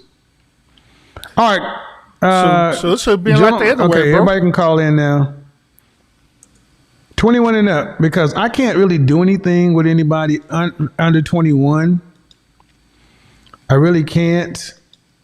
You got to be old enough to drink to call my broadcast. That's just what that is. Look, that's why I told the story about my social skills. I thought people, when you have poor social skills, let me talk about me. When I was thinking about, I shouldn't have to take you out to play golf or take you out to buy steak or whatever. I should be able to win based upon how good I was. And what they told me is like, look, man, if we don't spend up our budget, we'll lose it. So there was a financial reason that the sales division needed that $60,000 per head for a sales budget. Because if we didn't spend it, we would lose it. Then the social aspect, but then I started recognizing that all my clients, they were married and had kids and this and that. And I'm like, well, wait a minute. And I'm a single man. And I started understanding, I was thinking of it as from a single man, from a single parent household who had a negative relationship with money. So I started saying, what don't I know or understand about this? That's what it really came down to, is what don't I know or what don't I understand about this? And what it made me realize is that I, being an only child, I had looked at people like they were just, because I didn't learn how to play with siblings. Even though we did go outside to play, I was developmentally different, not behind, just different. So to me, people were more like things, almost like not things to be used, but it's like, well, it's just a transaction. Like I would go to my friend's house and be a sleepover. They come over to my house and be a sleepover. But there were no real deep relationships without siblings. This is why the only child syndrome is a thing. And this is why I'm so against people just having one kid. We're getting to the point to where we are not learning how to interact with one another. So I actually had to go learn how to interact with people in a better way. And the good thing for me is that I was raised in a Christian household and I'm a good-hearted person. If I wasn't raised in the household I was raised in, or if I was a kind of manipulative, cold-hearted person, that could have been a really bad scenario. Mm-hmm. So let me also add on to this. I believe that it's important for all of us, both men and women. I believe it's important for us our career path is to enter into customer service, anything customer service related. I believe it's important for us to enter into that aspect. The reason why is because customer service is going to teach you these soft skills that Kevin Samuels is talking about right now, where you're constantly interacting with people on all different levels, all different walks of life. You're interacting with people who are going to be happy, sad. You're going to be interacting with people who are irate as well too. And so it's going to teach you to learn how to cope and adapt to all these different archetypal people. You know what I'm saying? And that's what's going to help you as an individual to improve yourself. One of the greatest things that I ever did to improve my life is when I enter into doing social work. Okay. When I enter into doing social work, that's when I learned a lot about people. I learned about a lot about people problems, even the hidden things that y'all don't know about that they don't report all the time on the news. I have dealt with that in my profession as being part of social work. Okay. So I learned to develop these soft skills, customer service. I learned how to vet out people as well too. I learned that at the end of the day, even if people disagree with you, right, or say something bad about you, I learned at the end of the day that it is nothing against me personally, but what they're doing is that they're projecting their negative outcomes onto me or onto you. Hell, as a matter of fact, people do it to me all the time on here on social media, on YouTube or whatever, right? And what they do, they'll come either in the chat or whatever, and they'll project their negative outcomes on me. But me being the way how I am and learned these soft skills, right, I learned how to navigate it where it don't even bother me at all, period. And I believe that all of us should learn these soft skills because it's going to help you out in life. It's going to help you to where you no longer is being just so quick to be angry about every little damn thing, every little time. There's some situations that, you probably need to pop out, but most of the time, it's better for you to be calm where you could understand what's going on so you can make more logical, emotional, intelligent decisions. Okay? But shout out to everybody who's tuning in right now. We're still reacting to the late, great Kevin Samuels. He is teaching us about social skills, all right? Preferably, he's teaching about the men having these type of social skills, and now he's targeting in on the women as well, too, to have these social skills. He opened up the call line to allow, different women to come up and express themselves, and now he just opened up the call line where anybody can come up as well, too, all right? So, appreciate y'all want to support the channel. Make sure you hit the thumbs up to support the stream and let us continue.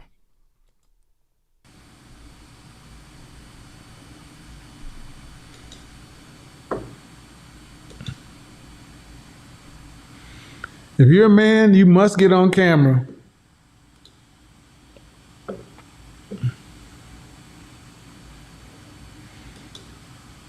Unmute yourself. Hello? Hello? You muted yourself, dude. Hello? Yes. How are you? I'm doing good, sir. How are you doing? How old are you? I'm 28. So what's your question?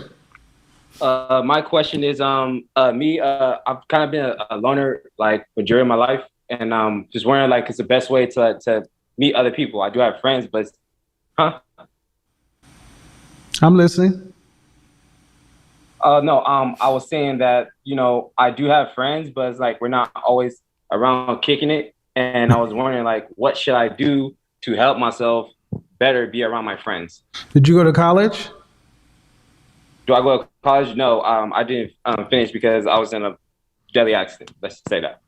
You were in a what? You were in an accident? Yes. Okay.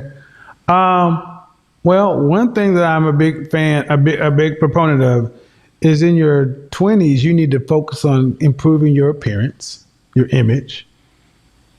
Because once you look good, you feel good, and then you want to get out and go do things. Mm-hmm. Yes, sir. Okay. That's so you can do all these things at the same time. And this doesn't mean walk around in suits. This just means get I have a video, what I would do between 18 and 35, but every guy needs a hairstyle of some sort that's maintainable and a classic masculine wardrobe. Are your friends in your same city? Majority of them, they live in like Hollywood, North Hollywood. I don't know. Like are you in LA? Yes. Okay. Who organizes the events, the outings with you and your friends?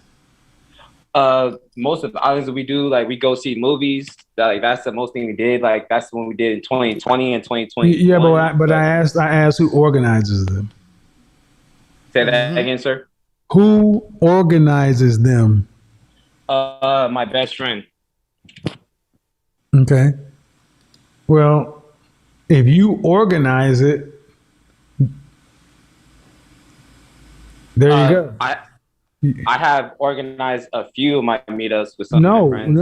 But you need to. But that's the thing. If you want to, okay, waiting for your friend to do it means you're on his time. Look, take a more proactive approach on your image and your appearance, and then purposely start organizing more stuff on a consistent basis.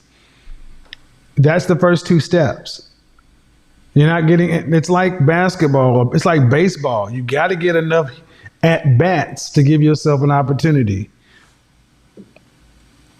Yeah. We tell women all the time to become more proactive when it comes to relationships and dating. Gentlemen, you got to become more proactive when it comes to actually getting out with your friends. Can't be lazy in that regard. All right. So let me add on to this too, because I believe he left this out. When you want looking good, right? You're not gonna look good for other people.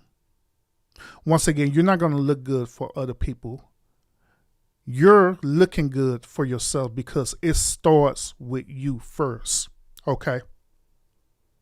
If you look at yourself in the mirror and you're not confident in yourself, you think that you're inadequate, you think you're ugly, or whatever the case may be, then guess what? It don't matter what type of designer clothes that you put on. It don't matter what type of hairstyle that you will wear. If you still dealing with that internally, right, then guess what? It's still going to project externally as well too, regardless of how you look. So it starts with you first. It starts with building you first. You have to look at yourself and look at yourself in confidence, knowing that you look good. You're a good person. You're a good man. Because if you don't establish that, then it don't even matter. The worst thing that I ever seen is a man who do look good, who have their status, but they are so shallow. They're super shallow.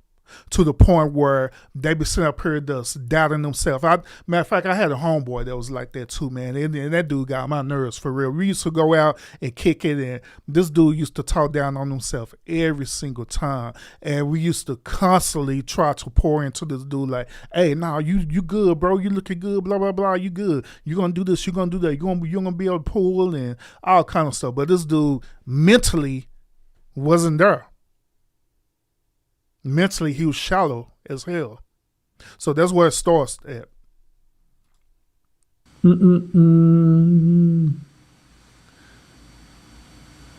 Oh, boy.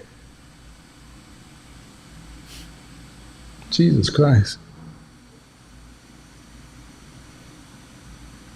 All right, I'm just going to flood these folks in here. Do it this way. Admit all. So, guys, when I was in college, that's why I joined a fraternity, because I was guaranteed interaction. We had weekly fraternity meetings. There was an entire Greek network, parties and everything else. You got to be proactive. You can't just wait for it to happen. Unmute yourself. Hello? Yes, how old are you? All right, so what's the question?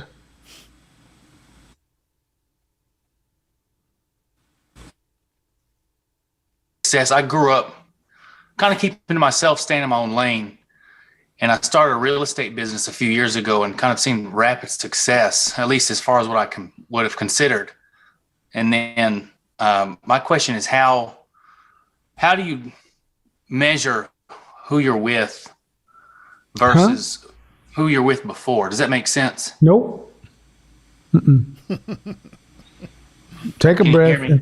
I can hear you. Take a breath and think of what you're trying to ask me, though. Right. So my question is, as you're starting to see some success in life, you're not in the same lane as other people anymore, or there's like stages. Does that make sense? Yeah. Mm-hmm. And I've noticed that there's certain people who are very close to me, who now they don't fit no more. And I don't necessarily want to feel like I'm better than them, because I'm not. I'm not better than anybody. But Yeah, you are.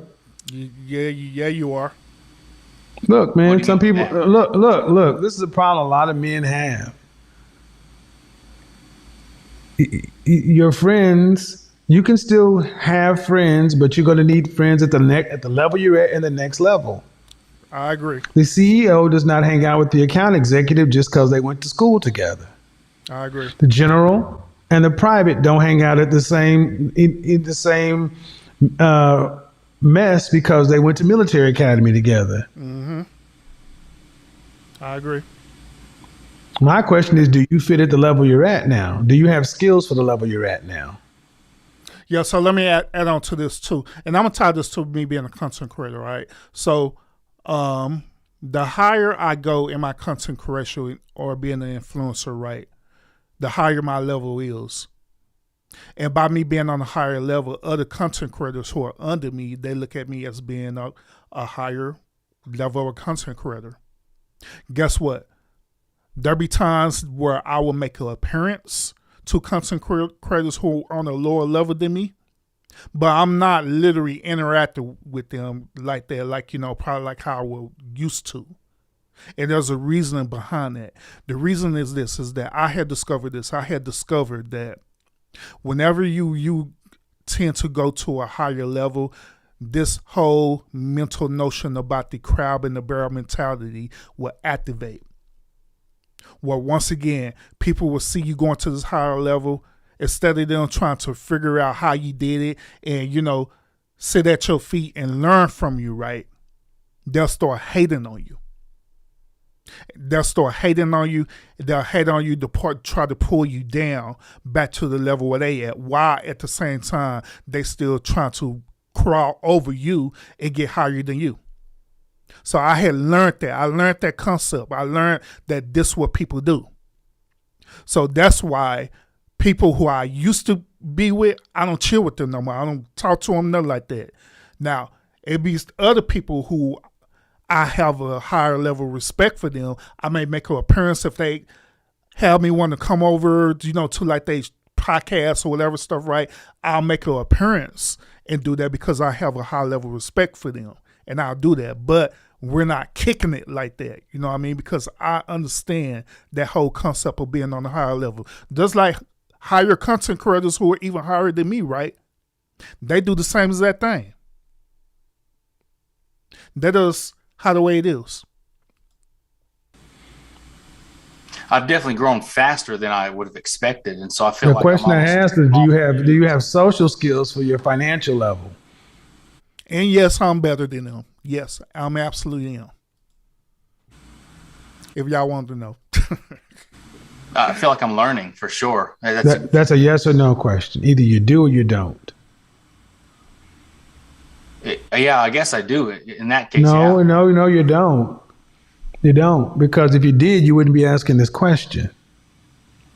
Okay. If you had the social skills for the financial level you're at now, you'd have friends at this level and at the other level, and you wouldn't feel bad. But it sounds to me like most guys, your money improves faster than your skill set. You're more comfortable with the guys where you came from, but are you equally as comfortable with the guys that are on your new socioeconomic level?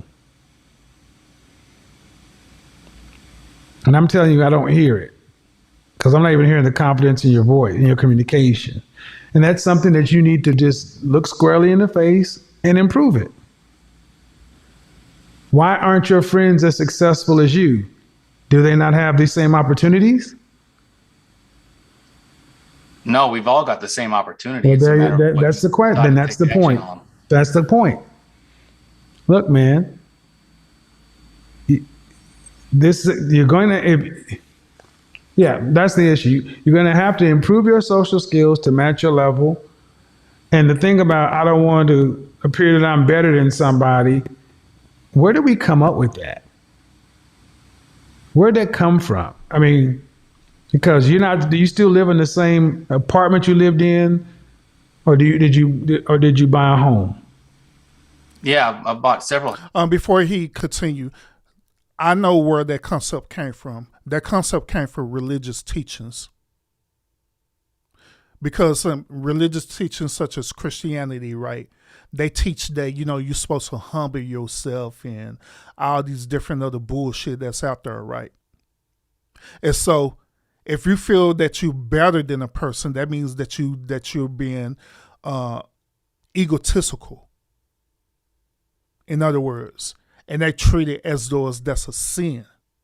But in reality, it's not a sin at all, because everybody is better than each other depending on what type of level you on or the type of life that you live in.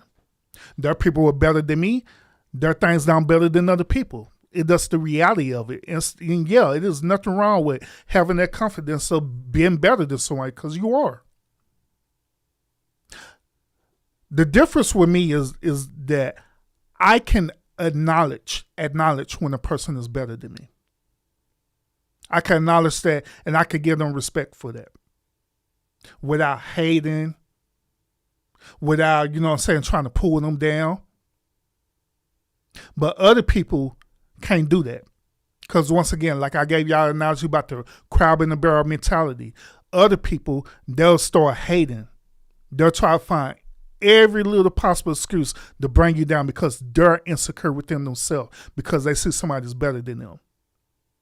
But me, I'm not insecure because I know where I'm at. I know what the lane that I'm on, and I know the lane that I intend to go to. And so that's why I can respect people who are better than me. And also, when I think like that, right, guess what? That gives me an opportunity, if it's possible, to learn from people who are better than me. If they allow me the opportunity to learn from them, right, and I'm not taking that skill where I'm sitting up here bringing them down, right, and we're walking on the same path, guess what? That's success. Okay, but why aren't you still living at the level like you were several years ago? I'm not, because things have increased and improved. Thank you. So if that makes sense that way, why not with people? See, perfect. And it has, in a degree. It's more of like, I don't want to feel like I'm leaving other people behind. See, this is a perfect example, guys, of the social side of success. You hear the dilemma? He doesn't want to feel like he's leaving people behind. No, your friends have not kept up. Mm-hmm. Yep, that's bullshit. 100%. Well, okay. See, the social side of success, if we don't improve our soft skills to match the level we're at and where we're going, you're going to limit your success. Simple as that. That's what it comes down to. And your friends wanted to be where you're at, they could. Mm-hmm. And if not, you can still hang out with your friends. When I go back home and things like that, I still go to the old places and hang out with people, but I'm not still doing the same stuff I did 5 years ago, 10 years ago. Yeah, exactly. That's why I was telling y'all earlier that, hey, I go and make my appearances. So like, hey, what's up with it? Whatever. And I'll be back about my business unless they on the same level where I'm at, but yeah. It's really not a dilemma with him. You know what I mean? It's the whole point that he has been indoctrinated that if he better himself, then it's a sin. If he better himself, that people are going to look down on him, or are they going to judge him because of that? I say, let them judge you. Why not? Because they got one or two options. They could either get on the same level where you at, inspire you to be on the same level, or literally be left behind. So I say, why not? We should always be bettering ourselves as humans beings anyway, no matter what.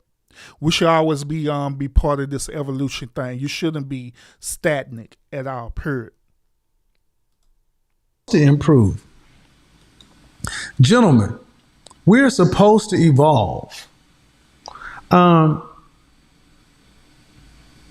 there's something that a lot of guys suffer with, that survivor's guilt, saying we're all the same, we're all equal. No, we're not. No, we're not. We want women to recognize hierarchy and separation between men. then men, we need to recognize hierarchy and separation. Exactly. Mm-hmm. Because that's the whole concept of the patriarchal system, is that there is a hierarchy. And it's interesting that my brothers, they will recognize that it's God, then man, then woman, then child, right? But when it comes to the actual social status of you improving yourself, they act like everybody's equal. They have a feminist, modern day feminist mentality behind it. But that is wrong. Nope. Great. Unmute yourself.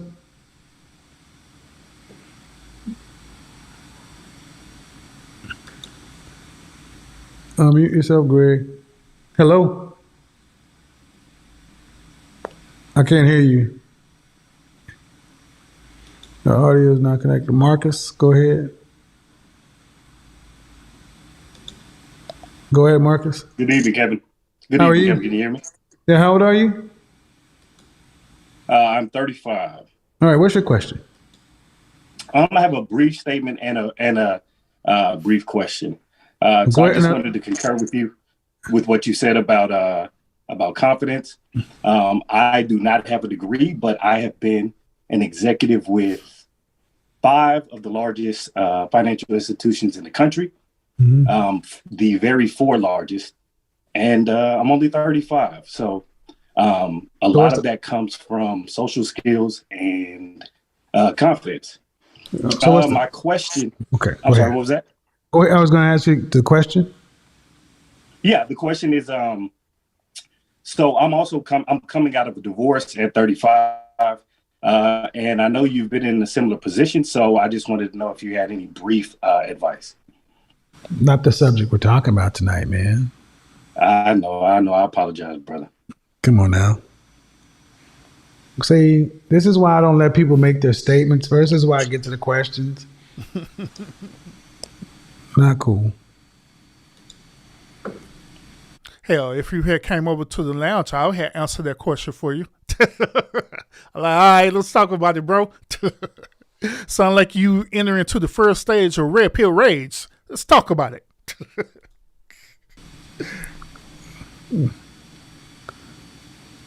Hello. If you haven't unmuted yourself. Hello. Can you hear me? Hold on. I will say, hey, Marcus, book a session since you're an executive. You know that's wrong, man, that you did that. You took somebody else's time and shit, too? Yeah. I'm not okay when men do that. I'm just not. Yeah, that's wild. Go ahead. Kevin, can you hear me? Yeah, how old are you? 42. All right, what do you got for me? What's the question? I am inherently introverted. Okay. I think probably a lot of people on this call are. Okay. I'm considering retiring pretty soon, and I'm worried that that introverted personality is going to have greater impact in retirement. Wait a minute, this dude said that he's an introvert, but however, this dude have a whole podcast set up in the background. Okay.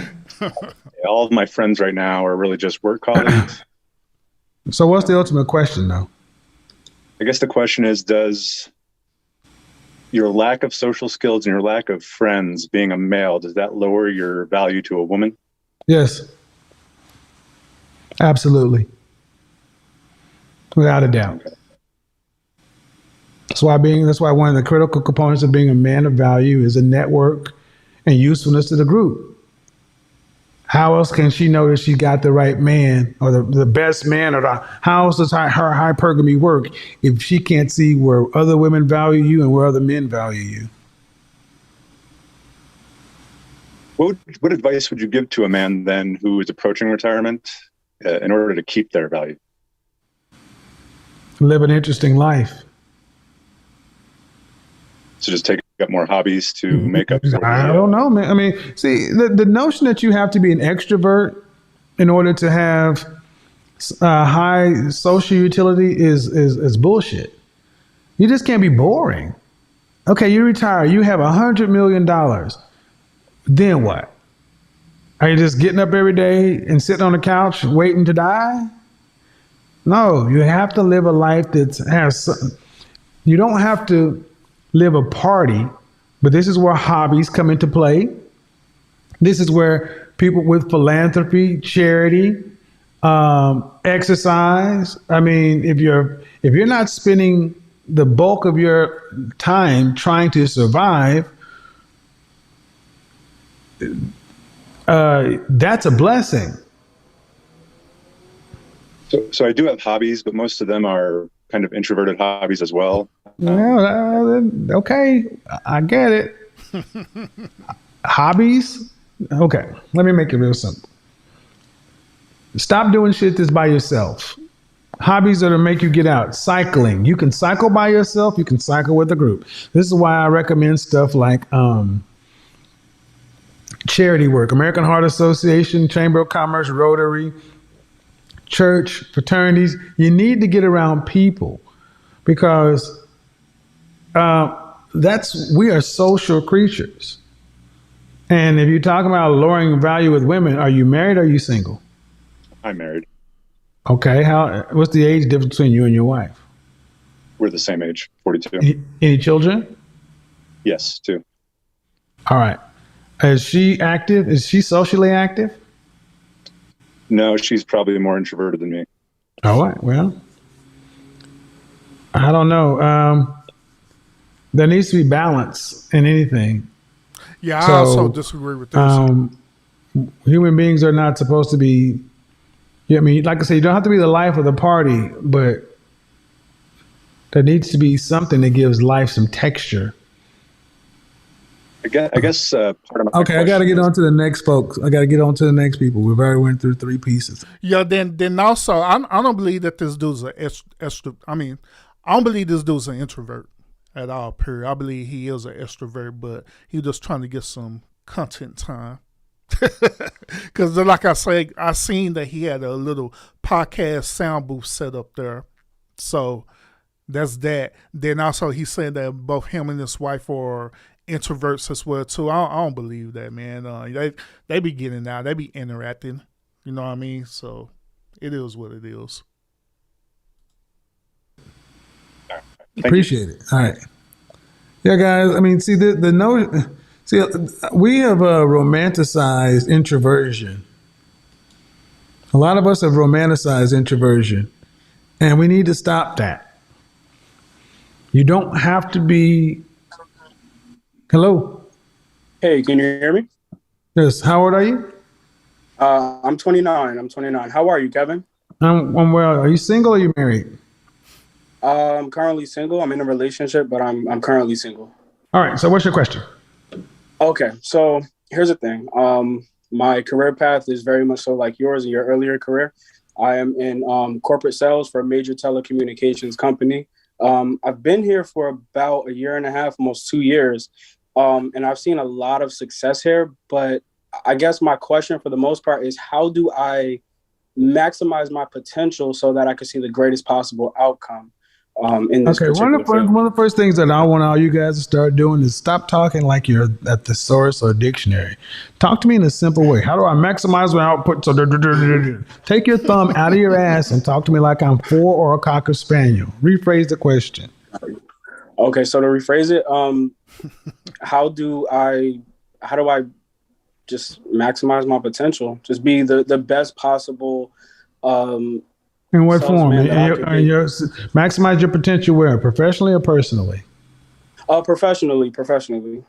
No, I ain't gonna let Kevin get away with that one. Now, I'm not gonna let him get away with that one. He was saying that, hey, just talk normal, right? But I mean, damn, bro, you are a college educated man. So it don't matter how the way they're talking to you, because you should be able to relate. And here's another thing too, is that Kevin had mentioned that he had soft social skills. That's his whole entire show is dealing with, right? So if he's encouraging men to have soft social skills, he have to lead in having the soft social skills too. Meaning that wherever level that people are at when they call in, he should be able to adjust and calibrate and meet them on that level. Well, if they're talking to him on a high IQ level or they've been ghetto as hell with him, he should be able to calibrate and meet them on that level. Because if not, then that means that he is being a hypocrite to his own framework. I'm just saying. Maximize. Have you been paying attention since the beginning? I have been. So how do you maximize professionally without personally? Which comes first? The personal life comes first. Well, then why'd you say professionally first? Because you're more comfortable not dealing with people. Yeah, then also I don't like it when people do that to other people, try to manipulate them their way into them talking a certain way that you want them to talk. And that way now you're controlling the conversation. To me, that's being disingenuous. Yeah, to an extent, correct. That is correct. Well, then you won't maximize now, won't you? What did I say? Money making is a social activity and success is shared. 100%. 100%. And you said you're in sales? Yes, I'm in corporate sales. How do you plan on building a successful sales career without people? Okay, so I would have to become more social than I currently am. You don't have to, but that's the point. See, okay. Why not become more socially active? What are the downsides of becoming socially active? There are none. Then why don't you do it? Right. I guess I'm unaware on what the first steps would be to getting to that point. Walk out of your goddamn door and try. Come on, man. Stop overthinking it's this. Just that simple. Yeah, you're absolutely right. Mother suckers, walk out of the door and try. Just like the first step to making a sale. Go up to a building, open the door, and walk in and ask for a business card. Stop overcomplicating this. Right. Absolutely. Okay. Thank you. I mean, come on now. And this is why when we get beat by guys who we call Pookie and Ray Ray or this or that, y'all mad because they'll walk out the fucking door. They'll shoot their shot. Yeah, so my moderator wanted me to tell you about the downside since Kevin is not going to tell y'all this. We talk about this all the time over here at the lounge, all right? There are downsides to this. One of the downsides is dealing with rejection, which he's not telling him about, okay? There's always that component of dealing with rejection. Now, the thing about it is that you have to be trained to how to deal with rejection effectively, where it won't entirely bruise your ego, where it make you become hyper emotional. Okay. So I believe in that moment, that's where Kevin Samuels should have been educating him on that. Like, okay, yeah, you can go out, give a business card. What if that person don't want your business card? What if that person's not going to accept you for whatever the reason is? Then how you going to deal with that? Throughout my lifetime, I have taken a lot of wins and I have taken a lot of losses, or as you call L's. I have people who reject me for various reasons. People reject me because of the way I look. People reject me because of the way I talk. People reject me because of my worldview beliefs, whatever the case may be. But you have to learn how to cope with that, cope with the rejections as well too. Because if not, then yeah, you're gonna make some very, very hyper emotional decisions for real. So yeah, Kevin, he dropped the ball on that one for real. That was a great opportunity to really educate him on that, especially if he's talking about dealing with sales, because dealing with sales, you deal with a lot of rejection on sales. Where are the shot shooters, man? Hello? Hello, Mr. Kevin. How are you? I'm doing great. How about yourself? I'm good. How old are you? I'll be 23 next month. Okay, I'm having a bad time with your audio. What's your question? So I'm actually doing military, and I'll be Oh, getting out. your audio is bad, dude. Hello? Hello? Hello. Yes. Hello? How are you? I'm pretty good. How old are you? Pretty good. 26. What's your question? What do you think of the following statement? Some men make money and some men take money. What is my topic tonight?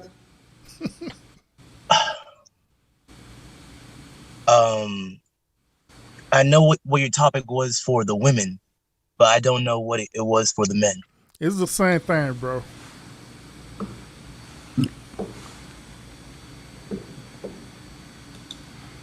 That's what I think of you. That's what I think of your statement. That's what I think of what you're doing. It's goddamn disrespectful.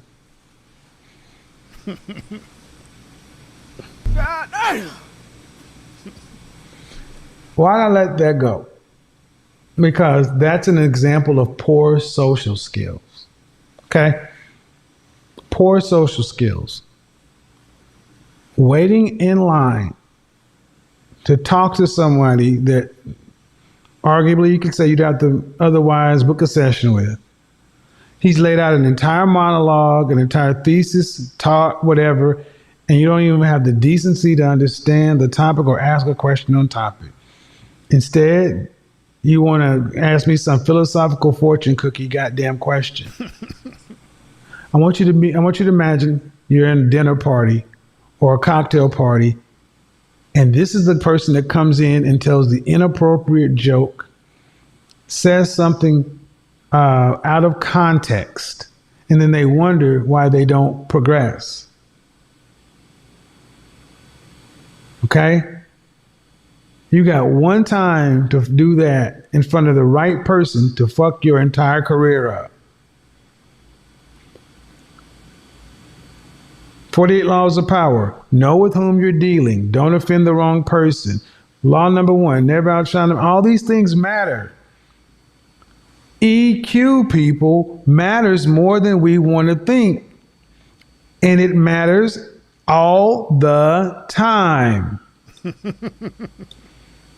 One of the best things I stopped trying to do is stop trying to sound so fucking smart. Using all these $20 words when a $2 word will do. Denizens of the deep, that finny tribe, a school of fish.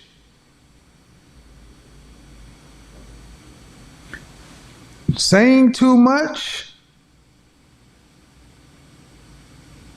reveals you.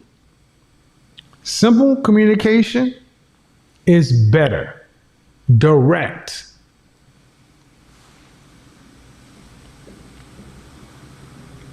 In that, I also agree with him with that perspective. The reason why is because whenever I'm going out to any social place, social event, whether it's public or even on YouTube, right? I make it a point to where I'm recognized, but I'm not the one who's being recognized, if that makes any sense. Let me give you an example. There are people out there who believe that as long as you continue to be outspoken, then you're being recognized as the life of the party or the life of the event. But in reality, you're not. The true person who's really being recognized is the one who applies stoicism, meaning that they speak when they be spoken to, and then when they speak in a way where it can be profound and simple. So in this particular situation, I can agree with Kevin on that. There's always a way how you could communicate to people and you could get your point across without constantly trying to troll folks, without constantly trying to make yourself seem like you're more articulate or more educated than that person, or trying to one up them. Now, I understand that there are other nuances, you know what I mean, where you're having a high intellectual conversation. Then if that be the case, then that's how you'll have that conversation on that level. But other than that, you don't have to do all that. You don't have to do all that, period. But let's continue. So, I said that this is going to be one of the most important broadcasts, even though it probably wouldn't be one of the best watched. I cannot overstate this. Image, your appearance, behavior, communication, and digital footprint, ABCD. Your personal brand as a woman or a man precedes you. But once you're in the presence of other human beings, your social skills or lack thereof determine your future. EQ, people. EQ, not IQ. The world is not run by people with the highest IQs. All right? But you know how they go, you know. So, I need you guys to have a different outlook or a different vision of your future. Well, I respect your ambition, but you got to have vision. You got to have vision. You're going to have a different vision of what's possible. I'm an introvert. I don't know how to do such and so forth. Yeah, that's this whole thing again. I'm an extrovert. I'm an introvert. I don't know. No. Become better. Like I told that one guy, start with the man in the mirror. Cut your hair, get it neat, get a style, take out the cheap glasses, clean your glasses first off. Wear some frames that fit your face appropriately. Trim your facial hair or cut it off, whatever you do. Get a shirt that fits. Take off the graphic t-shirts. Get some jeans that fit. Take off the baggy jeans. Put on a button-up shirt. Put on some trousers from time to time. Give yourself, clip your nails. Put on a fragrance. Goddamn. Grow up. And then look like a grown-up and then go out in places and then walk up to people. Walk up to women. Shoot your shot. Walk up to men. Introduce yourself and see if there's any synergy. Get out in the field where the work is real, people. That's what it is. The work. All right. Like I said, that's it. I'm good. I'm golden. Until next time. Peace. All right. So that is the end of this stream with Kevin Samuels. All right. So once again, appreciate everybody who tuned in to the stream tonight. And y'all stayed for 2 hours and 40 minutes pretty much watching this reaction show with me. Appreciate that a whole lot. Y'all let me know what y'all think about Kevin Samuels saying about his skills that he's selling to us. The overall premises of his stream was talking about having social skills. He started off talking to the men that they needed to develop social skills. And he gave us examples. He gave an example about, being an extrovert instead of an introvert. He gave examples about, going to a party, even though I didn't agree with it, but he gave an example about that. And he gave other examples as well too. Then he tied into this social skill with talking to women. And then he turned around and started challenging the women as well too about having these soft social skills. And his premises was pretty much saying that if women want to have a desirable outcome with dating, right, then they also need to develop a form of social skills too, where they're being soft, they're being feminine, they're not being, masculine. They're not using their education to where they manipulating men to make it seem like they're better than the men, different things like that. So y'all let me know what y'all think about Kevin's whole framework about this. Do you agree with it or you disagree with it? Also, y'all let me know what you think about my framework as well too, because there are certain things that I agree with Kevin Samuels on, and I compared it to when he was giving the example about his skills, right? And I was telling y'all that mine's is in comparison to his, and I told y'all that mine's includes vetting out, accountability, and solutions. Okay. So y'all let me know what y'all think about my own framework as well too. Do you agree with it? Do you disagree with it? And things that I countered Kevin Samuels about as well too, as he was using as talking points as well too. Y'all let me know what you think about it. If you didn't catch the beginning of the stream, I encourage you to watch the beginning so you can understand the whole premises of the whole entire stream. All right. So other than that, appreciate everybody who tuned in. Appreciate everybody who was on coming in it today in the chat. Appreciate all of you on thumbs up as well to support the stream. All right. Make sure you have your notifications set when I go live again. That way you'll know that I'm here and we're ready to have these thought-provoking conversations. All right. So other than that, y'all have a great night. Oh, also make sure y'all want to tune in to my shorts that I got dropped today. And I'll be dropping some tomorrow as well too. And make sure you tune into my community posts as well too, because we be having some interesting conversations over there as well too. So appreciate y'all, and y'all have a great and wonderful night.